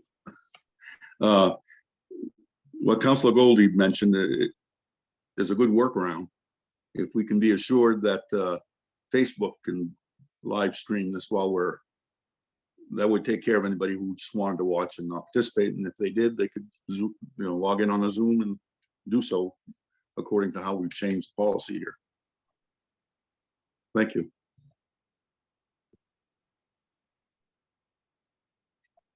Do we have any public comment on the amendment? Oh, yes. Ms. Sullivan?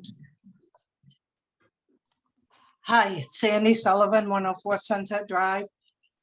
The only time that I have had to sign in to the in-person meetings is during COVID. And I'm assuming that was for contact reasons. As far as I know, every other council meeting that I have attended, unless I have had a comment to make, no one has asked my name, my address, or anything else. And I have been Zooming tonight back and forth. The only time that you can see my face is when I'm making a comment. Otherwise, I turn you off. So I don't agree with you have to have the picture. If you are so distrusting that you don't trust people's names, I could put on Dracula's mask and sit here and talk to you. you know, a photograph, I think it is only necessary if I'm making a comment. Thank you. Thank you, Ms. Sullivan. Lori? Lori Haskell, 125 Prospect Street. I just think not everybody has a camera, and why would you want to eliminate people from hearing what you have to say? I say include everybody that wants to listen. What are they hurting? We know who they are.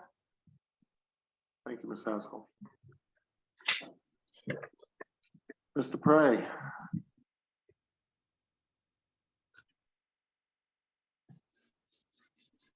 Charles Prey, 58 Forest Avenue.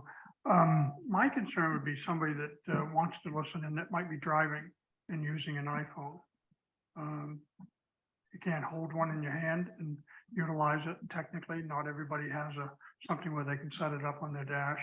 And as Sandra Sullivan said, I don't think we've had people sign in other than out of the COVID period, rather they did before that in the council meetings years ago. I don't know, but people come and go to the regular council meetings without signing in. Thank you, Mr. Prey. Any other public comment? Chair. Nancy Terrio, 484 Halper Street. Lots of times I sit and listen to the council meetings or other committee meetings. And I sometimes will do, you know, after they're a couple days later.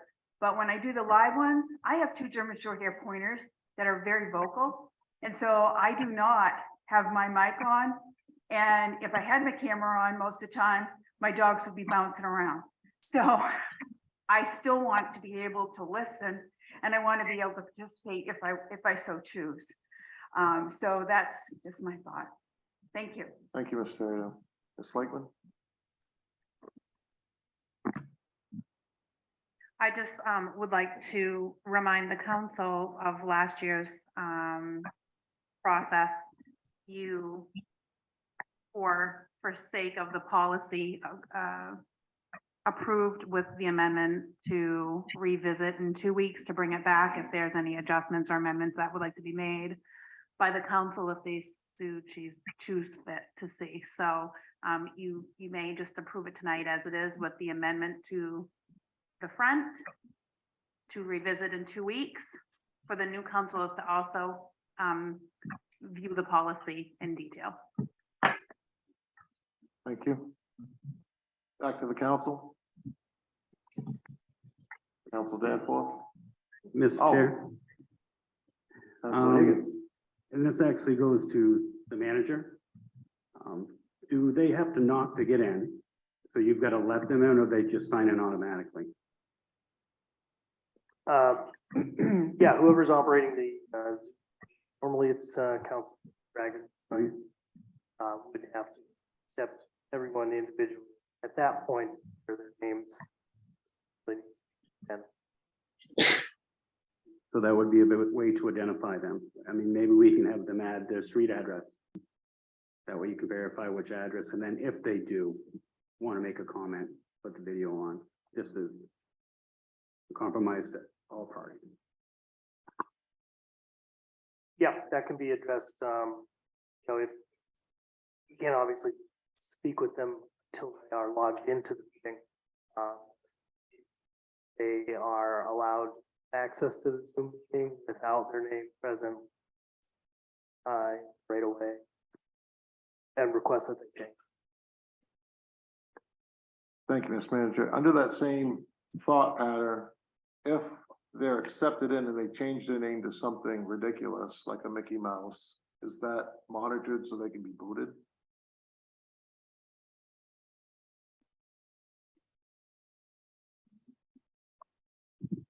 Yes, the chair can make that determination and request that whoever's operating the Zoom boot whoever that person may be. Yeah, you can see the option up here in the drop down. We can not ourselves, but another, so we can remove any member. If you know, if they're not complying to Thank you. Council Madore? Yeah, Mr. Chairman, just for the expediency, let's go ahead and I will remove or rescind my my motion to include a video chat along with this. Just simply omit the last line of section 9. The last line of the paragraph of section 9. Council Gottlieb? Mr. Chairman, there has to be a withdrawal of the second before that can be rescinded. Do we have a withdrawal of the second? Withdraw Who's the that? second. Was that me? It was Pelletier who did the second. Oh, Yeah, I'll rescind my second. Now rescind. Second has been rescinded. The motion has been rescinded. We good with crossing out the last portion of? Mr. Chairman. Mr. Chairman, I motion that we eliminate the last sentence of section 9. Second. Motion has been seconded. Councilor Gottlieb and Councilor Madore. And do I need to go back to the discussion of the council? Council Danforth. Thank you, Mr. Chairman.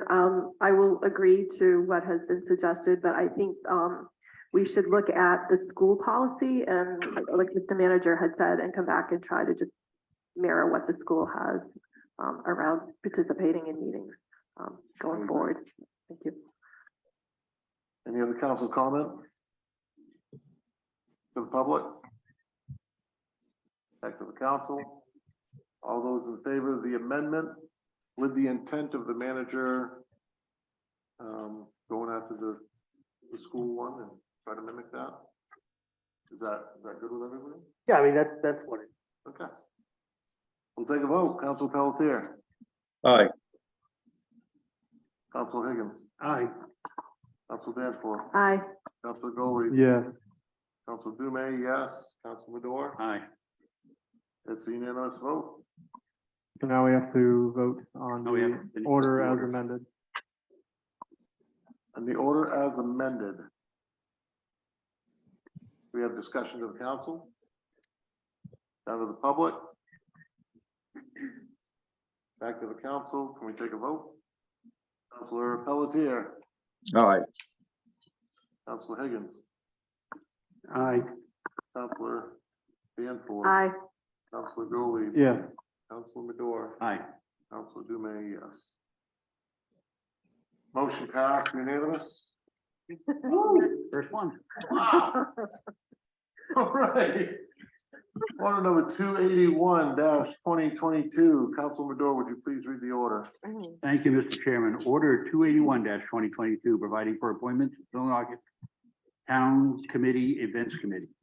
It is ordered the Millinocket Town Council approves the appointment of Melissa and Rocco to serve on the Events Committee.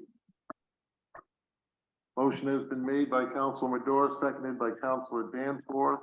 Council discussion? Mr. Chairman, Council I Madore. just want to thank Michelle for her interest and Melissa, I'm sorry, for her interest and of course, anybody who wants to get involved with any committee in the town of Millinocket who wants to put their name in the hat, certainly is more than welcome. Thank you. Absolutely. Thank you, Council Madore. Any other council comment? Down to the public. Back to the council. Councilor Pelletier, how do you vote? Aye. Councilor Higgins, Aye. Councilor Danforth, Aye. Councilor Golley, Aye. Councilor Dume is a yes. Councilor Madore, Aye. thank you. 6-0. Correction, it's Chair Dumais. Yeah. All right. Order number 282-2022. Could I please have Councilor Golley read this one? Yes, Mr. Chairman, order number 282-2022, providing for approval of an application for a victular license for Mainly Coffee. It is ordered that the attached application for a victular license is hereby approved for Roger Busby, 47 Katahdin Avenue, doing business as Mainly Coffee, mobile food truck, Millinocket. Second. Motion has been made by Councilor Gottlieb, seconded by Councilor Madore. Can I get council comment? All right, down to the public. Back to the council. Can I please get a vote? Counselor Pelletier, Aye. Counselor Higgins, Aye. Counselor Danforth, Aye. Counselor Golley, Aye. Counselor Dume is a yes, Counselor Madore. Aye. Thank you, passes 6-0. Can I get order number 283-2022 read, please? Counselor Danforth. Yes, order number 283-2022, providing for approval of municipal release deed. Whereas the Eastern Maine Railway Company seeks lien discharge for their premises located at 81 Station Road, shown as map R04 lot 025 on the town of Millinocket tax maps, whereas the proper documentation for lien discharge cannot be located, and whereas the town of Millinocket seeks no interest in foreclosure of this property, and whereas the Eastern Maine Railway Company and the town of Millinocket have reached an agreement to process the attached municipal release deed, it is ordered that the Millinocket Town Council approves of the attached municipal release deed for 81 Station Road and shown as map R04 lot 025 on the town of Millinocket tax map. It is further ordered that the town manager is authorized to execute and file all necessary paperwork, including signing a municipal release deed to complete the sale of the property referenced above. Thank you, Counselor Danforth. Did I get a second? Second. Second. Golley. Council discussion. Seeing none, down to the public. Seeing none, back to the council. Can I please get a vote? Counselor Pelletier, Aye. Counselor Higgins, Aye. Counselor Danforth, Aye. Counselor Golley, Aye. Counselor Dume is an aye, and Counselor Madore. Aye. Passes 6-0. Can I please have order 284-2022 read by Counselor Higgins, please? Order 284-2022, providing for the authorization to provide funds for subsidized transportation to Millinocket residents. It is ordered that the Millinocket Town Council authorize the expenditure of $500 to Penquist to provide for subsidized transportation for residents of Millinocket and other towns in the Katahdin region. And it is further ordered that the Town Council sanction the town manager and/or council chairman to authorize any additional contracts with Penquist to allow them to expend those funds with monthly reporting to age-friendly Millinocket. And it is further ordered that these funds be dispersed from the Thriving Older Adults Grant, which will leave a grant balance of $0. Thank you, Counselor Higgins. Second. Seconded by Counselor Madore. Can I please have comment by Counselor Danforth? Thank you, Mr. Chairman. And I provided an extra sheet of information, and there's some there for the public, and I put one on in front of each counselor chair. This is a grant that was awarded to the town in 2020 and sort of put on hold because of the pandemic. We have already sent Penquist $2,000. There's $500 left in this account. So that's why it will bring this to $0. But it was a pilot project. It was a collaboration of the town, Thrive Penobscot, and Penquist, who provides Penquist links transportation, general transportation, trying to reduce barriers so that our residents in Millinocket, East Millinocket, Medway could get to places where they wanted to go. There's more than one program with links. So we've actually, in addition to the $2,500 that Penquist will receive or has mostly received from the town, Thrive Penobscot is adding an additional $3,000 so that this program can continue until the money's spent. I'm sharing with you in the document that that is prepared and is in front of you. 57 clients have benefited from this program to date, and you will see on the second page the trip purpose. It's getting folks anywhere from for their medical appointments to shopping to methadone clinic. We have the data here. There's 713 trips that are providing free of cost to our residents. And while we opened it up to the Tri-Town, more than half of the clients have been from Millinocket. So we have some good data, and more than half of the participants are also women and are older. So we're providing a great service to older adults in our community. And we will have some good data to go after some other grant funds and to say that this is a needed service to provide free of charge by providing the fair. So as I said, there's documentation for everybody, and I gave it to Diana so it can be included in the packet. So it's all good news. Thank you. Thank you, Council Danforth. Council Golley. Thank you, Mr. Chairman. Thank you, Jane, for putting this all together and providing all the information. The only issue I have with the order is that it would sanction the council chairman to authorize additional contracts. I just feel that's more of an administrative role. So with that, I would like to, sorry, new council chairman, I'd like to, I motion that we strike council chairman and or council chairman from the order. Do we have a second? Second. Councilor Madore, and we have discussion by the council on the amended order. On the amendment. No discussion, down to the public. No discussion, back to the council. I'm just going to add discussion because I think this was specific to this particular grant and it's going to be spent down. So I don't know if an amendment is needed. I think the wording was any additional contracts with Penguins to allow them to expend those funds. These funds are going to be totally expended after this last $500 goes. So I don't know. We're halfway there. Might as well get it I don't done. know if it's needed, I guess is what I'm saying. Do you think it would hurt? Will not hurt. All right. I'll stick with it then. All right, so we're back to the council for comment.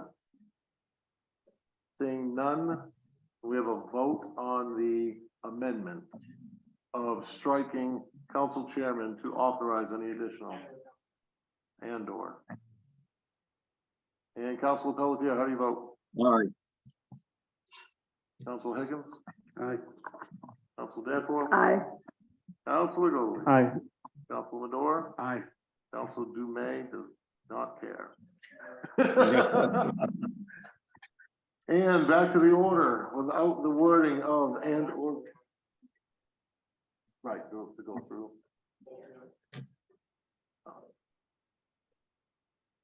Oh, I vote yes. And voting on order 284 as amended. Can we discussion to the council? Seeing none, down to the public. Seeing none again, back to the council. All right, let's go to a vote on order 284-2022. Council Pelletier, Aye. Councilor Higgins, Aye. Councilor Danforth, Aye. Councilor Golley, Aye. Councilor Dume, aye. Councilor Madore. Aye. Thank you. It goes 6-0.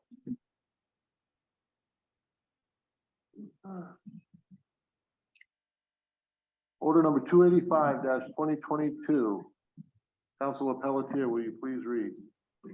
Order number 285-2022, providing for airport plow truck maintenance. Whereas the airport plow truck is essential to the winter operations of Millinocket Airport Terminal, and whereas the transmission of this vehicle is failing and needs to be replaced, and whereas the airport manager and town manager have done proper due diligence in researching best options for proactively addressing this issue, it is ordered that Millinocket Town Council grants permission to the town manager and or airport manager to accept the attached estimate of repair costs provided by the Todd Motors Inc. of Millinocket. It is further ordered that the Millinocket Town Council grants permission to the town treasurer to transfer $5,549.49 from the unassigned fund balance to the account E1101-2008 Airport Operations Equipment Repairs to cover the cost of this work. Note, this vehicle is otherwise in excellent condition thanks to past maintenance by our public works mechanic and Steve's Auto Body. This transmission replacement is expected to extend the life of this vehicle by 5+ years. Second. Motion made by Councilor Pelletier, seconded by Councilor Madore. Yes, any discussion by the council? Yes, Council Pelletier? thank you. To the manager, I'm wondering, we've only got the one estimate. Was there any kind of search for other bids? So we consulted in-house with our public works mechanic, as well as Katan Motors. There was no formal bid process, but we did consult full options. This is just mechanic work. I mean, a lot of garages can handle this. I'm curious why you wouldn't bid it out rather than just have Millinocket, whatever company this is here. What is it? Todd. Why Oh, we wouldn't have a you? very- Why wouldn't you shop around? We have a very strong relationship with Todd Motors here in Millinocket. There's no other place in Millinocket that replaces transmissions? Well, this included the warranty option on the car. Well, we don't know that that can be afforded by any other provider.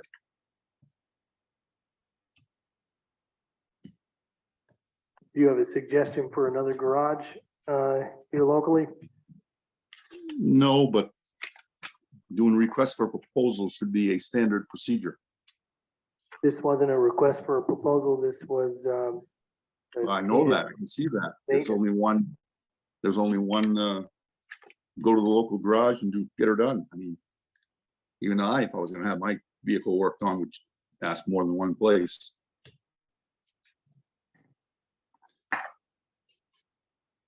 Council Madore? Thank you very much, Mr. Chairman. Given the sensitivity of time here, we're in the middle of November.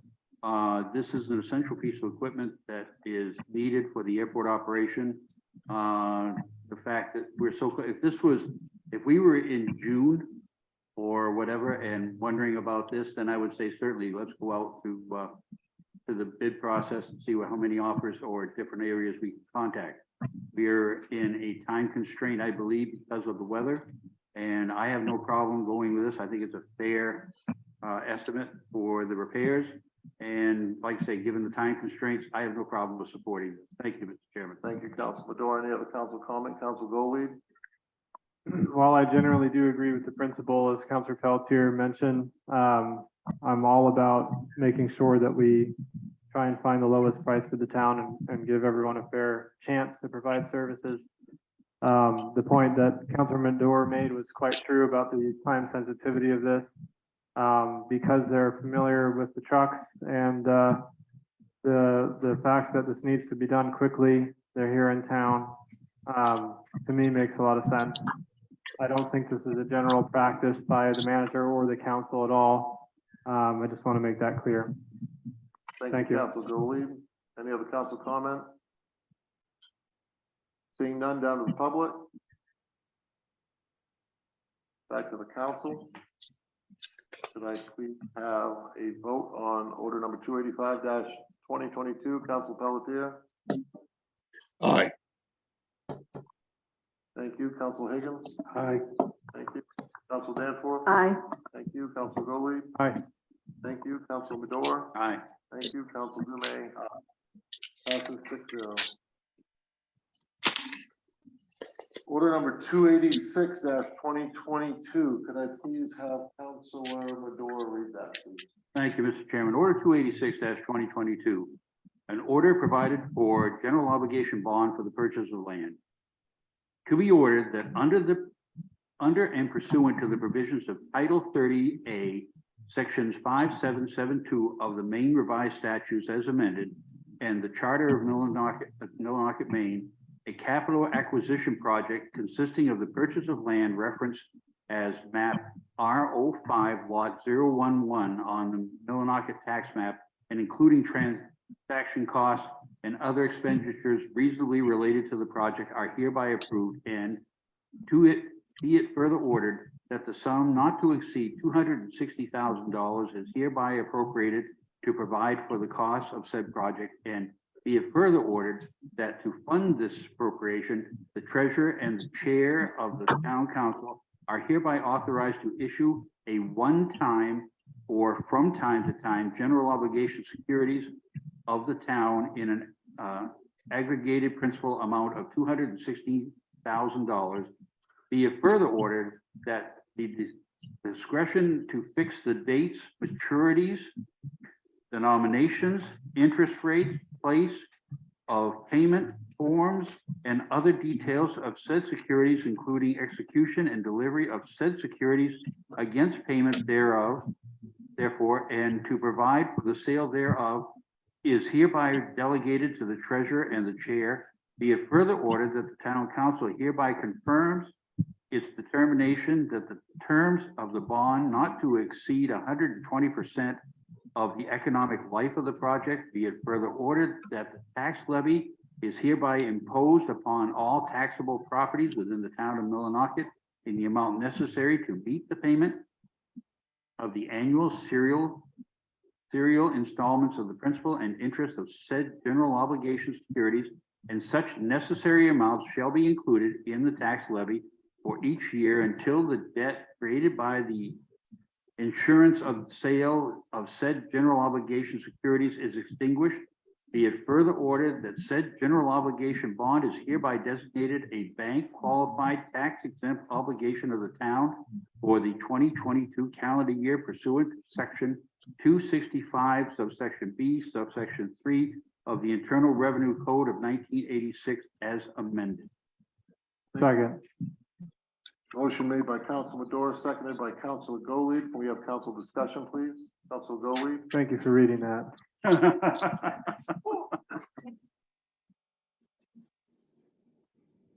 Oh, Council Higgins. Yeah, where is this piece of property located? Council Golley?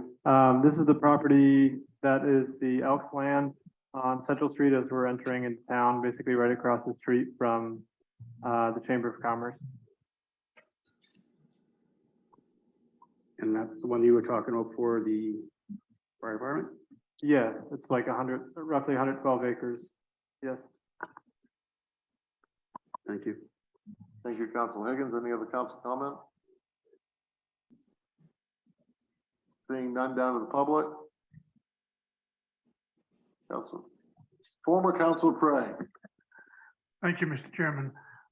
Clarification in reference to Name and address, please. Charles Prey, 58 Forest Avenue. Reference to the section dealing with the council levying taxes. There's no clarification as to whether that's an additional tax over what's already been levied, or is it on the annual tax that you have to raise anyway to pay for the town services? Do I have a clarification on that in reference to the section that refers to Council that? Golley?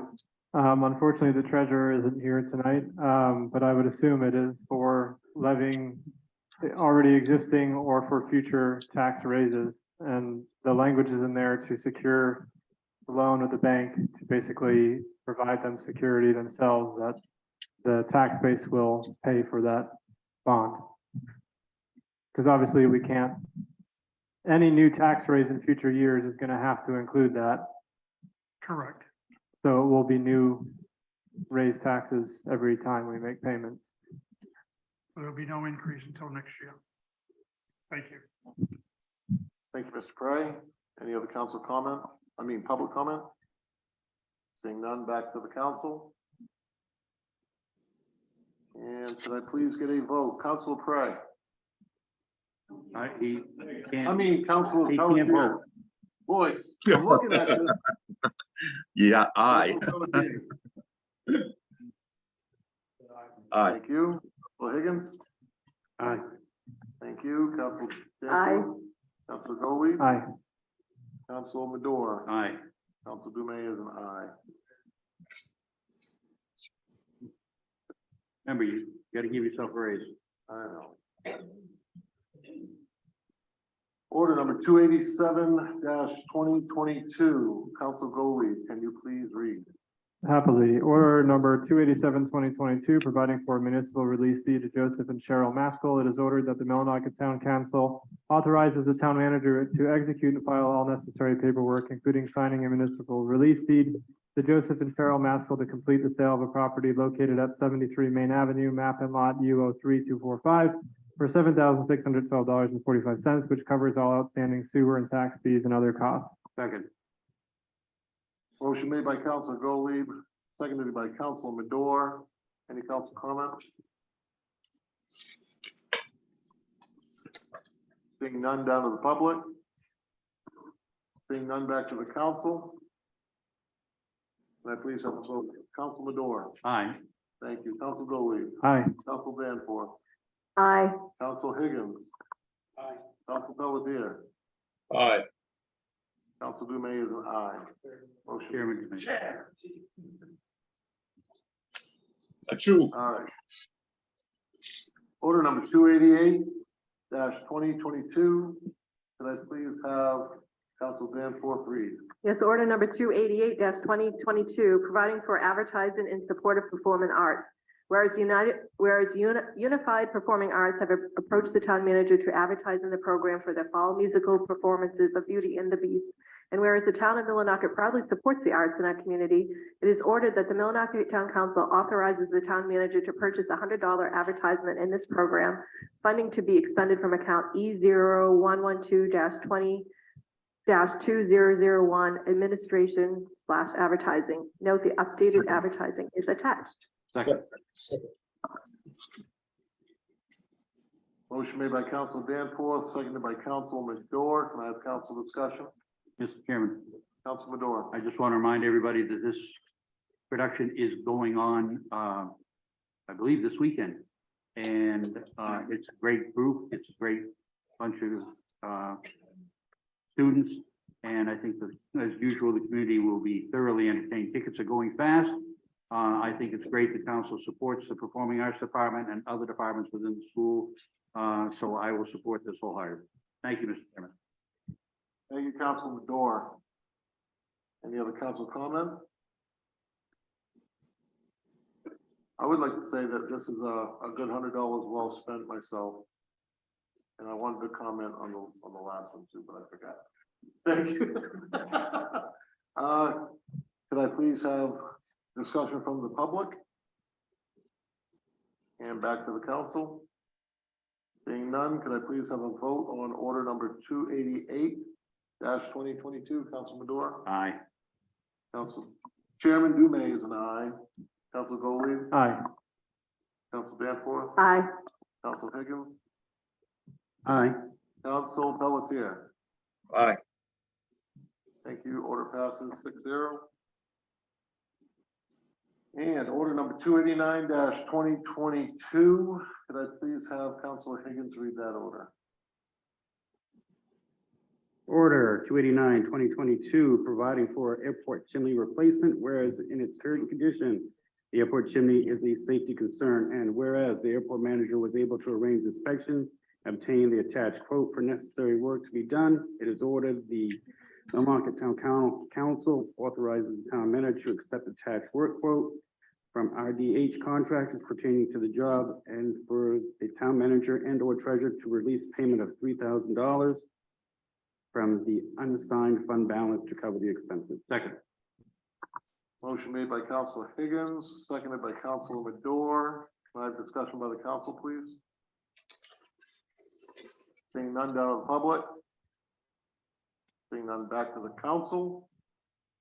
And I'd like to have a vote on order number 289. Council Pelletier.